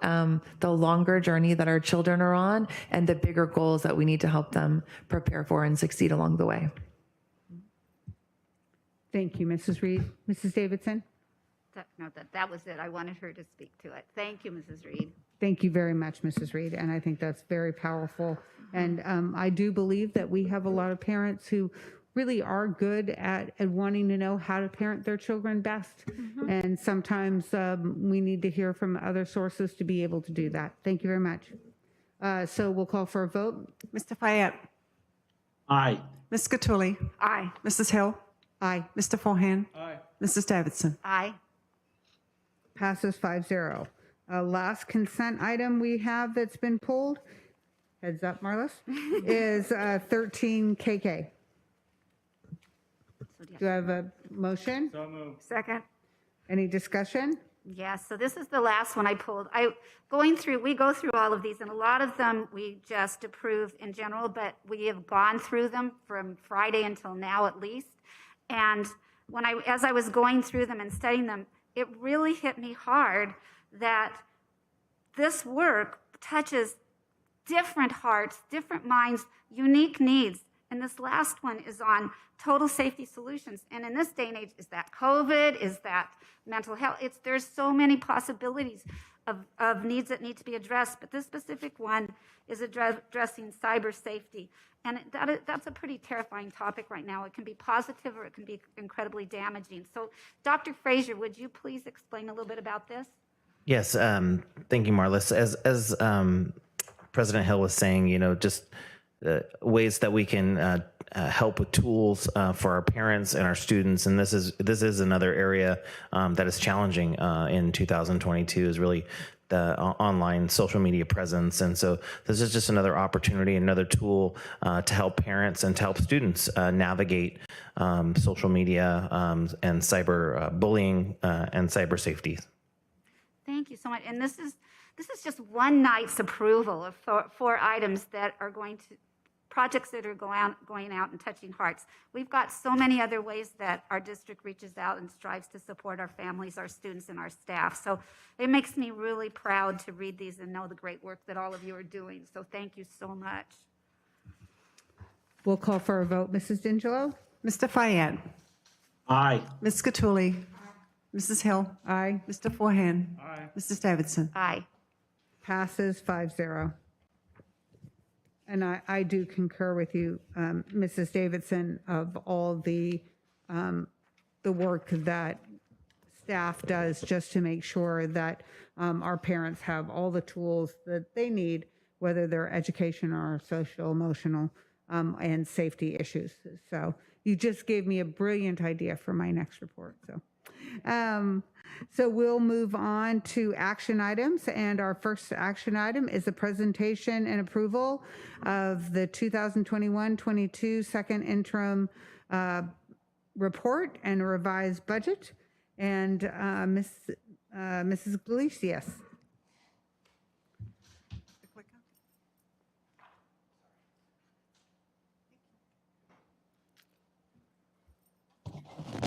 Good evening, esteemed board members, executive cabinet, guests.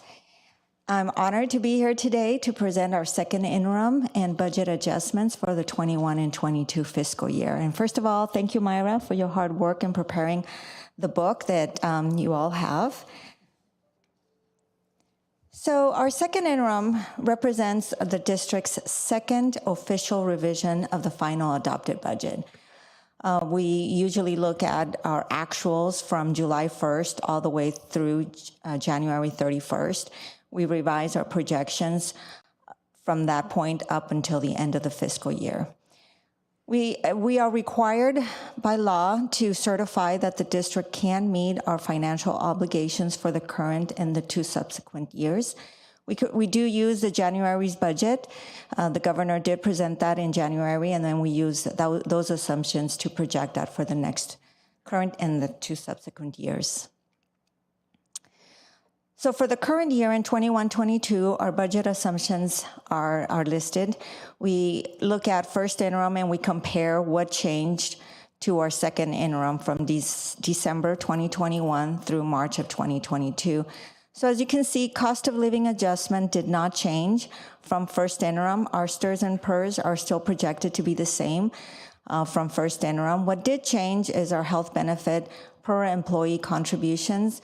We were expecting to contribute $15,002 per employee.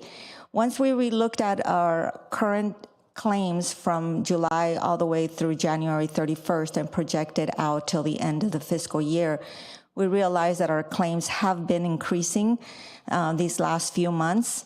So we really do need to increase our per employee contribution to $15,754. Once we finalize our claims and we finalize the unaudited actuals, that number could definitely change, but it was wise for us to increase that and make that assumption now instead of having a surprise at the end of the fiscal year. Our enrollment projections are based on CalPADS. So at first interim, we had 9,132 projected enrollment. We are now 9,133. We gained 1 student. Our estimated P2 ADA is 8,927, was at first interim. Now at second interim, we are estimating 8,752. The reason why that declined, at first interim, we assume our rate of attendance is the same as prior year, which we were assuming about 97%. Because of COVID, our rate of attendance has declined. So when we completed our P1, our rate of attendance was actually close to 95% as opposed to 97%. And that's a lot has to do with COVID, the quarantine timeframes and things like that. So that is going to affect our estimated ADA projections for the next year of 22-23. Our estimated funded ADA for this year in 21-22 is still the same, 9,431. Keep in mind that is the same number that we're using from 1920 because of the hold harmless. So that has not changed. It's still helpful for this fiscal year. Our estimated entitlement per ADA, which means the dollar amount that we expect to receive per employee, at first interim was 9,477. At second interim is 9,472. So when we look at our multi-year assumptions, which means current year and the next 2 fiscal years, When we looked at the January governor's budget, the cost of living adjustment remained the same for 21-22, but it did increased for the 22-23 and 23-24 fiscal year. We are anticipating that cost of living adjustment to be 5.33. It was 2.48, so that's a good increase for us. For 23-24, it's 3.61%, and it was at 3.11, so that's also an increase. Our STRS and PERS, as you notice, is still the same. It's still increasing. Our 22-23, it's a 2.18% increase for STRS, which equates to about $1 million in that fiscal year. And PERS is increasing in 22-23 about 3.19%. That's about a little over $400,000 increase to our budget. And of course, we have to assume another increase in the outward years for our health and welfare benefits. Now we're assuming a 10% increase above the increase that we're taking now. If we compare it to last year's final contribution per employee, it was about 13%. Right now, we're assuming 11%. So I'm hoping that we stay within that 10%, but I could expect another increase in the outward years. Yes, Mrs. Hill. Thank you. Did I hear properly that you said the health benefits per cost per employee went up 13% last year?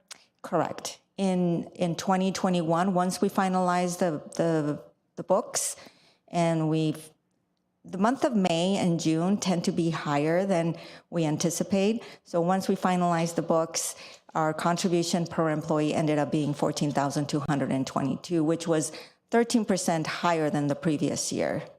So at this point, we're anticipating another 11% compared to last year's contribution. So even though we're assuming a 10%, we might experience a higher than 10% in 22-23 and 23-24. I just want to make sure that you're aware that we did increase 13% in the previous year. We are assuming an 11% increase.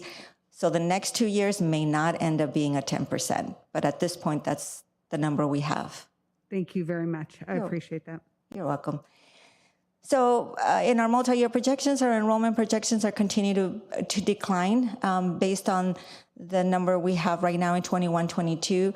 We're assuming another 134 decline in 22-23 and about 157 students in the 23rd, 24th year.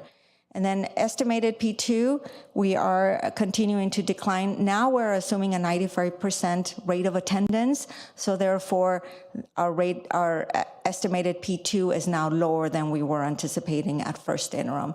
So of course, that will affect our estimated funded ADA. As you can see in 22-23, our funded ADA is the same as close to 21-22 P2 ADA, and then our 23-24, the 8,626, it's really our P2 ADA for 22-23. I know it gets a little confusing. It took me a while to figure the P2 ADA, the funded ADA, the estimated P2 ADA. It's always so confusing.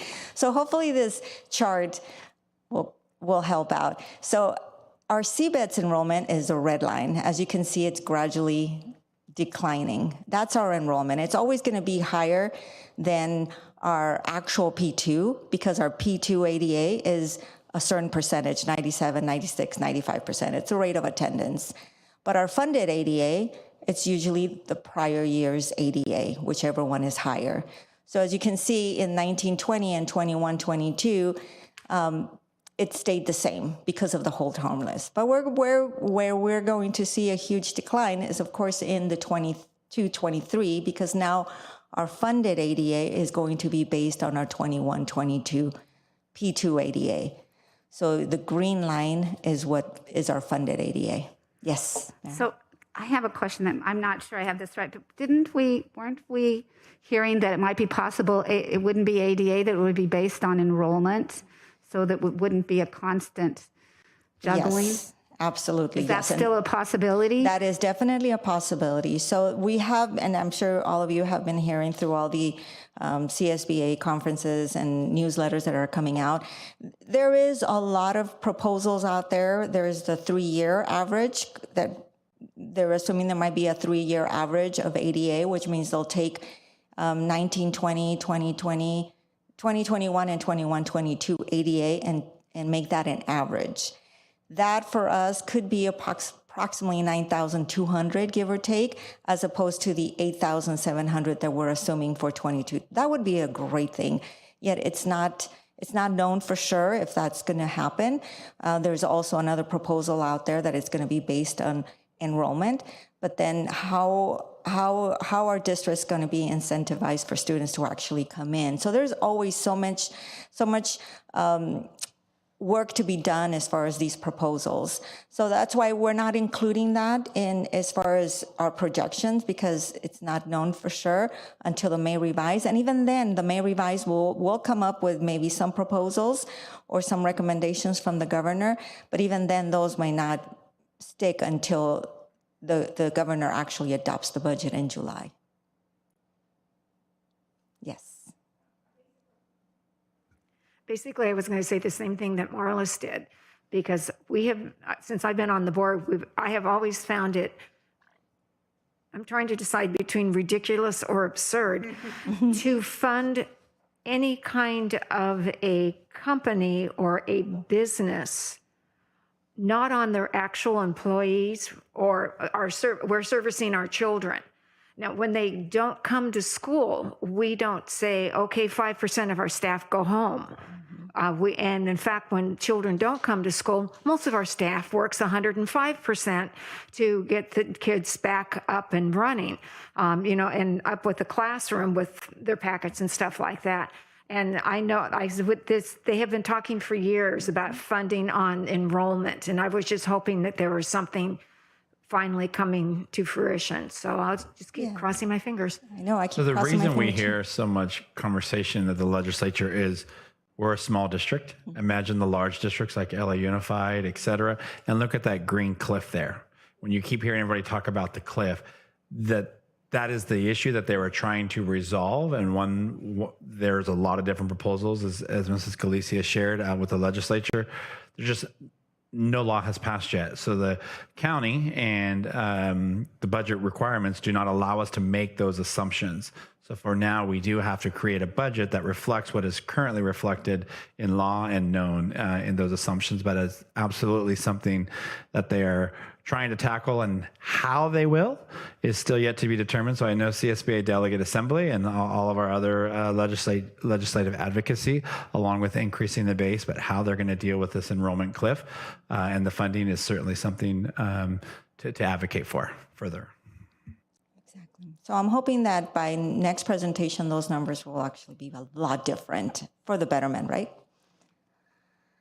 So now as we look at our budget adjustments, what changed from first interim to second interim as far as our revenues and expenditures? There was a slight increase in our revenues, a total of $352,000, and primarily that increase was $225,000. We increased our transfer in from our pension investment fund. We originally were anticipating to contribute or withdraw from that fund $750, and that is to pay the retiree health benefits. But as you know, when I mentioned that the rate per employee has increased to $15,754, therefore every retired employee will have to be increased. So now the $750 is now turned out to be $950,000 that we'll have to withdraw from the pension fund that we have established. And it doesn't necessarily for this budget, but I'm glad you brought that up. I would like in the future maybe to have another workshop on how our investments are doing, because it was great when it was going up, but hasn't been doing that lately. No. So I just would appreciate that. Oh, absolutely. Definitely. And when we look at our expenditures, the bulk of our increases in expenses are primarily the negotiated salary increases. And of course, like I mentioned, the health and welfare rate increase, $2.4 million. Overall, the unrestricted general fund had a decrease of $2 million. And like I said, that's primarily for the negotiated salary increases. So when we look at the restricted side of the budget, the restricted is all the categorical programs. Those are funds that are targeted specifically for a purpose. Our total revenues increased by $3.2 million, and now that is primarily due to allocating the Expanded Learning Opportunity Program and the Educator Effectiveness Grant and the Classified Summer Assistance Program. And we had a small, not a small, it's actually pretty large, local donation, as well as we started collecting our forward fundings for next fiscal year 22-23. In our expenditures, we increased 2.5, and that is primarily also our negotiated salary increases. As a reminder, 2% of the off-salary schedule was funded out of the in-person instruction grant, so that is considered a restricted program, so therefore you have an increase in salaries, as well as, of course, allocating the Expanded Learning Opportunity Program and, the Educator Effectiveness Grant. So overall, we had an increase in fund balance in the restricted side of $708,000, and that is primarily due to the Expanded Learning Opportunity Program, which a plan has not been developed yet, but the funds have been received, and for the forward funding allocations that we set aside for next year. So when we look at our multi-year projections, once we allocate and calculate all of our revenues from from LCFF, from federal, state, and local, we have $96 million, and then we project out for the rest of the fiscal years, assuming the increase in COLA, assuming the declining in enrollment, the declining in rate of attendance as well. So ultimately, if you look at the yellow bar, our ending fund balance for this fiscal year, without including Fund 17, we're at a 6.21%. Then in 22-23, we're now at a 4.52%. In 23, we're at 3.08. But once we add Fund 17 into our reserve, we're at a 10.45% and 9.42%, and then 8% in 23-24. Any questions on our multi-year projections? So what's... Well, they look a little bit better than they did. I'm sorry? They looked a little bit better than they did. Well, you know what? They look pretty much the same from our first interim once we added all the salaries. So when I brought forward our first interim, I presented our multi-year projections and then assuming the salary increases, and they're pretty relevant the same. Okay. Yeah, you were right about 3%. And again, we are 3.08 in the third year out. Right. So just remember, when we pass the budget and when we create a new budget in June, there'll be a new third year out. Yeah. Right. But by then, we should also have more information regarding how enrollment's going to be funded, the other impacts, if they make any increases to the base, if they provide additional funding for STRS and PERS, because that's the other big expense that we are going to get hit with next year. So it's two things really compounded. You saw the STRS and PERS increases going up dramatically next year. They were relatively flat the past 2 years. And then the enrollment has been, the funding for enrollment has been held harmless. So we have two big items that are really going to hit districts next year if they don't provide some relief. I have every belief that they will be providing some levels of relief moving forward. To what extent and what types of districts benefit the best from those types of relief? Is it high need districts? Is it providing support for all districts? Will be yet to be determined. Thank you, Dr. Pulver. So our next steps, May 20th is when the governor should be submitting his proposal for any revisions to the January budget. This is what he calls his May revised budget. There we will hopefully have better numbers as far as COLA. We are hearing that it might be close to 6%, but we don't know. We will also hopefully by then have additional information regarding ADA. proposals. We will also hopefully see some pension relief funds or maybe any increases to the base. We don't know until we actually see the May revised. And then in June, we anticipate to bring forward on June 14th our presentation and public hearing of the LCAP. And then on June 28th, the board will take action on and adopting the 22-23 LCAP as well as our proposed budget. So now I'm requesting approval of our 21-22 second interim with a positive certification. Any questions? Thank you very much. I do need a motion. I'll move approval of our second interim report. Any discussion? Thank you. Thank you very much. Yeah, it's a lot of work. Well, you two guys are wonderful. May, I don't think, did we vote? no, not yet. I was just Got it. going to call for it. Oh, perfect. Mrs. D'Angelo. Mr. Fayette. Aye. Ms. Cattouli. Aye. Mrs. Hill. Aye. Mr. Forehand. Aye. Mrs. Davidson. Aye. Okay, next we will move to action item B, approval of first reading of revised budget policy 4131, staff development. Mrs. Reed. Thank you so much, President Hill. Tonight, we're bringing forward a revision of Board Policy 4131. Just as a reminder to the community, we regularly update board policies to be in compliance with new Ed Code, state assembly bills, and also any legal ramifications that we're advised of. And so we're bringing forth 4131 tonight to really be compliant with a new law, AB 130, regarding requirements for districts to offer technology-based instruction. In addition, it includes adding the well-being and social emotional development of students to professional development for staff. Previously, this board policy focused on student learning and academic achievement. And so now it will also include well-being and social emotional development. Great, thank you. I'll move approval. Mrs. D'Angelo, any discussion?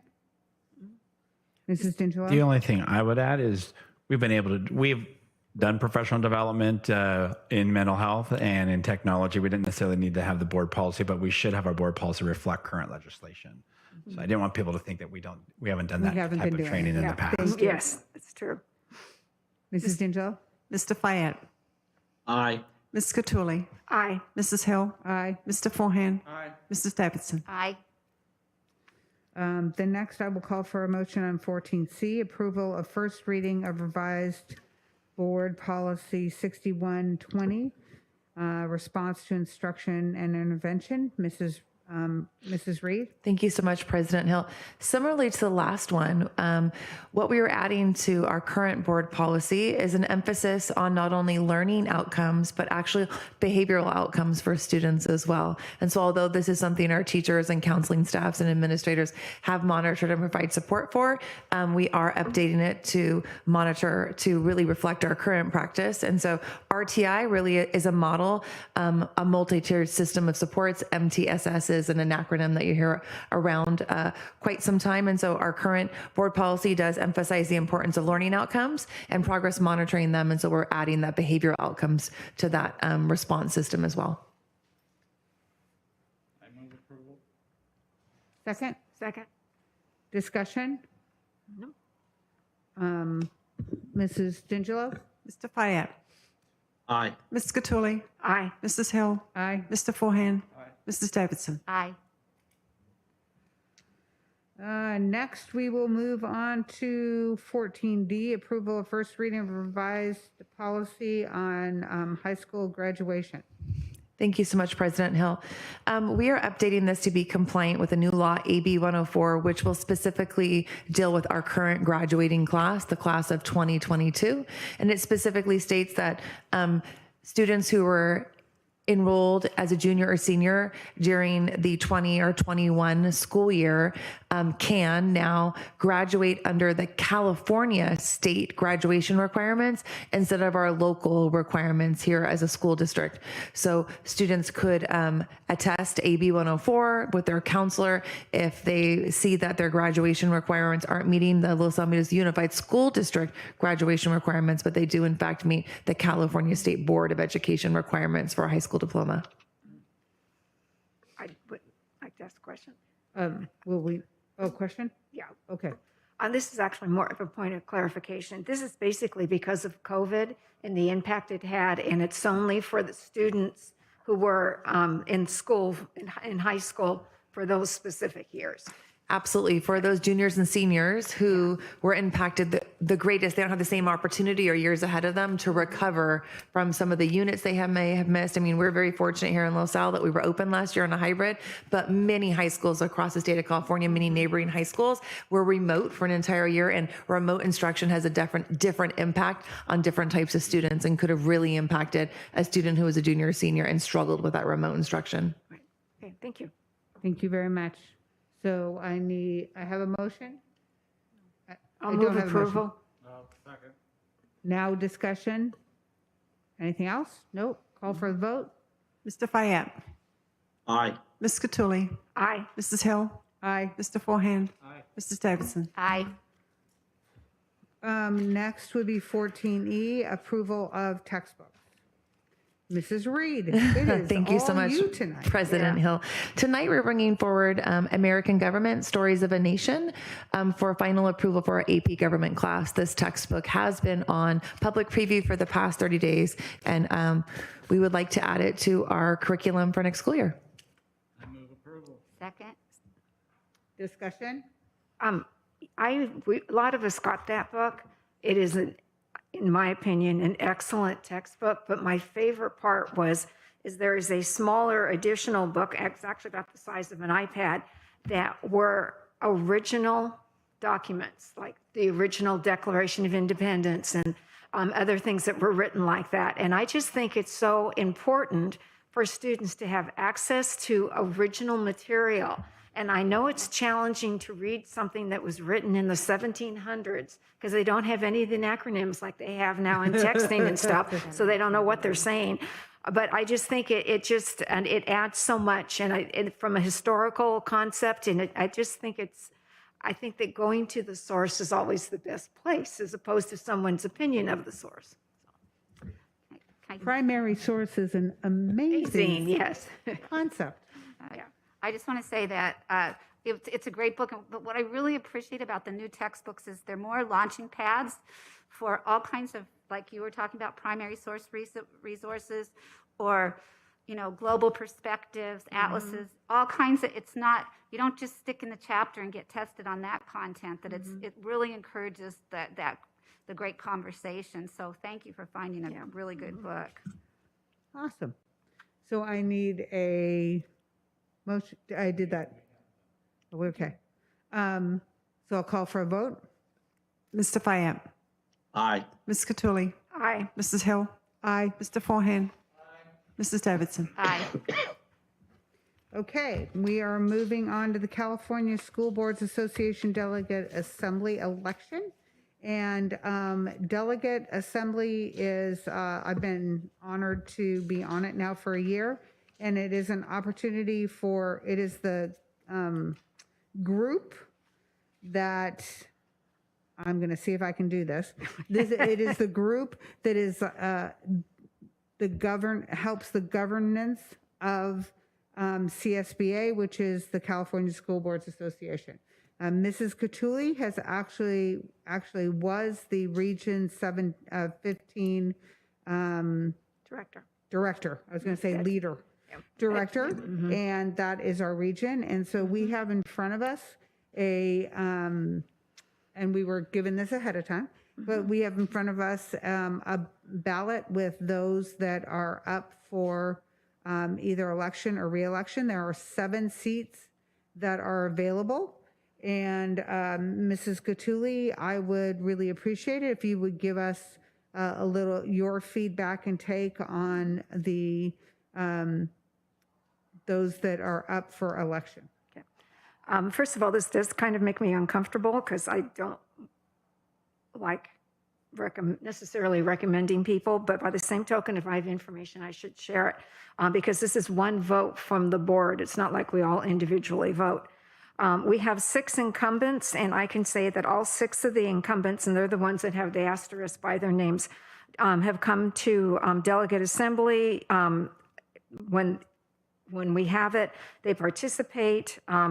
There are issues with people coming to delegate assembly and then going golfing and things like that. None of these people do that. So they do participate. One of them I know had back surgery, and which I think is a really good excuse not to go somewhere. But other than that, they do come and they do participate. And then looking, so that's 6 people. And so if you were looking at the other people, if we were to vote for 7, I took some little notes on Marilyn Anderson. She's only been on her board 1 year. This is my personal opinion. I believe if you've only been on the board 1 year, you really need to be on your own board over 2 years, because I remember when I first came on, my first year, I kept going, oh. And then my second year, I kept going, oh yeah, because then it was more familiar. So I just think that she should concentrate on her board. And then between the other 2, which would be Michelle Bartow and Barbara Schulman, they've both not been on their board 3 years. But Barbara Schulman was the only one in her bio mentioned the fact that she did participate in the Masters in Governance. And I give that, I found it very helpful when I went through it as a new board member. You guys are nodding, so I'm thinking you're agreeing with me. And so because of the fact that she went through Meg, if we want to vote for the 7 people, I would recommend her. And for that reason. Great. Thank you very much. And I did attend delegate assembly this year. And though I cannot remember everybody off the top of my head there, I do believe that I spent some time with Lynn Davis, and I've known Carrie Buck. She and I came on the board together. I mean, at the same time, went through Master in Governance together. So I believe that the recommendation is that we vote for all the incumbents and then Barbara Schulman. Okay. Great. All right. Any discussion? I guess we had discussion beforehand. So are you okay with that, Scott? Yep. Okay. All roll call, Mrs. D'Angelo? Mr. Fayette. I just think we should be clear. So they're I can read them recommending. all. I've marked them. Yeah, perfect. And do you want me to read them off or just mark them? Either. Yeah. I've marked them. Perfect. I'm comfortable with I know who we're voting for. Yes. Okay. All right. Okay. And then, Mrs. D'Angelo? Mr. Fayette. Aye. Ms. Catulli. Aye. Mrs. Hill. Aye. Mr. Forehand. Mrs. Davidson. Okay. Next, we are going to move on to the adoption of a resolution. Oh, I should have gone to my clerk. To adoption of a resolution for the Board of Education of Los Alamitos Unified School District, California, authorizing moving the holiday. I always love this one. Yeah. Moving the holiday observance of Lincoln's birthday. I know. I feel so powerful. From February 12th to February 21st. Do you have a motion? Oh, yes, Dr. Frazier, please do explain why we get the power to move Lincoln's birthday. Thank you, Ms. It's pretty self-explanatory, but I believe the 12th is a Sunday, so I think we usually try to align it with our President's Week that we have off. Great, thank you. Okay. And I'll second, because we have a motion started. Who, Marla? Chris moved, yes. Marla second or? If she's already second, that's fine. Yes. Okay, great. Now I'll call for a vote. Mr. Fayette. Aye. Ms. Catulli. Aye. Mrs. Hill. Aye. Mr. Forehand. Mrs. Davidson. Passes 5-0. You can see as it gets later into the evening, We all get slower. We all get slower. Now we are looking for the approval of a new job classification and job description. Lead instructional assistant, behavioral intervention, Dr. Frazier. Thank you, Madam President. We're bringing this position forward. As part of our one-time funds, we are required to set aside a portion of that to paraprofessionals. And so we thought it would be a great idea to have a lead instructional aide where these leads would be going into our classrooms, providing support and trainings to our current instructional aides regarding specifically behavioral intervention. So do I have a motion? Move a second? Discussion? Mrs. D'Angelo? Mr. Fayette? Aye. Ms. Cattouli? Aye. Mrs. Hill? Aye. Mr. Forehand? Mrs. Davidson? Well, and I really feel like a, pansy since it's 3 hours later for Scott, So, the approval for a new job description for school psychologist intern, Dr. Frazier. Thank you, Madam President. Grace Delk and I have been working on a new job description for our psych interns in order to stay competitive and recruit psych interns for our district, who really will be providing support to our current psychologists for social emotional behavioral needs of our students. We wanted to bring this forward. Great, thank you. Second. Any discussion? Mrs. D'Angelo? Mr. Fayette? Aye. Ms. Cattouli? Aye. Mrs. Hill? Aye. Mr. Forehand? Mrs. Davidson? Approval of warrants. I get to do this one. So the approval of warrants, this is basically the checkbook of the district, and there were 46 pages, I believe, this time. And so the board has the opportunity to go through each one of them. If we have questions, they are given to us in writing and in response. And so I would ask for a motion that we approve the warrants as presented. Any discussion? Mr. Fayette? Aye. Ms. Cattouli? Aye. Mrs. Hill? Aye. Mr. Forehand? Aye. Mr. Davidson? Aye. Great. So acceptance of donations. This is where I speak slowly. We really have a very generous community and really appreciate that they entrust us with their donations so that we can continue to do some great work in great places. And maybe we won't see them this time. Maybe we won't see them this time. That's okay. So,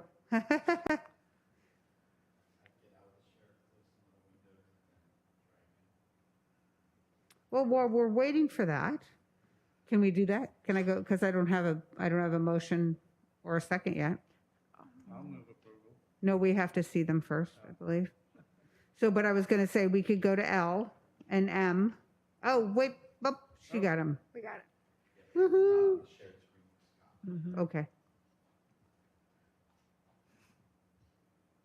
That is a lot of manipulation. Thank you very much, Mrs. D'Angelo.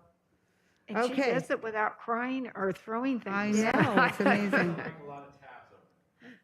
Okay, so as we look at our donations, very generous. And the one thing I will say also about this donations is this is just a representation.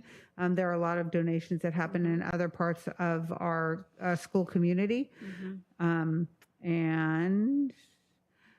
total monetary donations, $45,000. That's a huge month. Thank you very much. Total year to date, $725,064.34. Do I have a motion? Second? Any other discussion? Thank you. Thank you. Okay, we are now going to move on to items. We need a vote. Voting would be good. Mr. Fayette? Aye. Ms. Cattouli? Aye. Mrs. Hill? Aye. Mr. Forehand? Mrs. Davidson. Okay, 14 I and M. Are we good? I'm moving forward. This classified personnel report and the certificated personnel report. Dr. Frazier. Thank you, Madam President. I feel like Dr. Pulver after the student report after I have to go after donations. It's very impressive. But I am bringing forward both the classified and certificated personnel report. Move approval as presented. As presented. Any discussion? Mr. Fayette. Aye. Ms. Cattouli. Aye. Mrs. Hill. Aye. Mr. Forehand. Mrs. Davidson. Well, we have concluded all the items on our agenda. I did want to, and I did forget after we said the Pledge of Allegiance, that we did want to have a moment of silence for peace with all of the unrest and things that are happening in the Ukraine and just many things happening in many parts of the world. And so we would like to have a moment of peace, and then we will adjourn the meeting.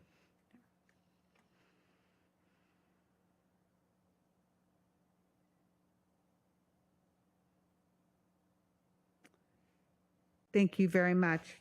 You know, I think it's a very powerful thing for all of us to stop for a moment and send out positive thoughts. So thank you very much for that. I do not believe we will be going back into closed session.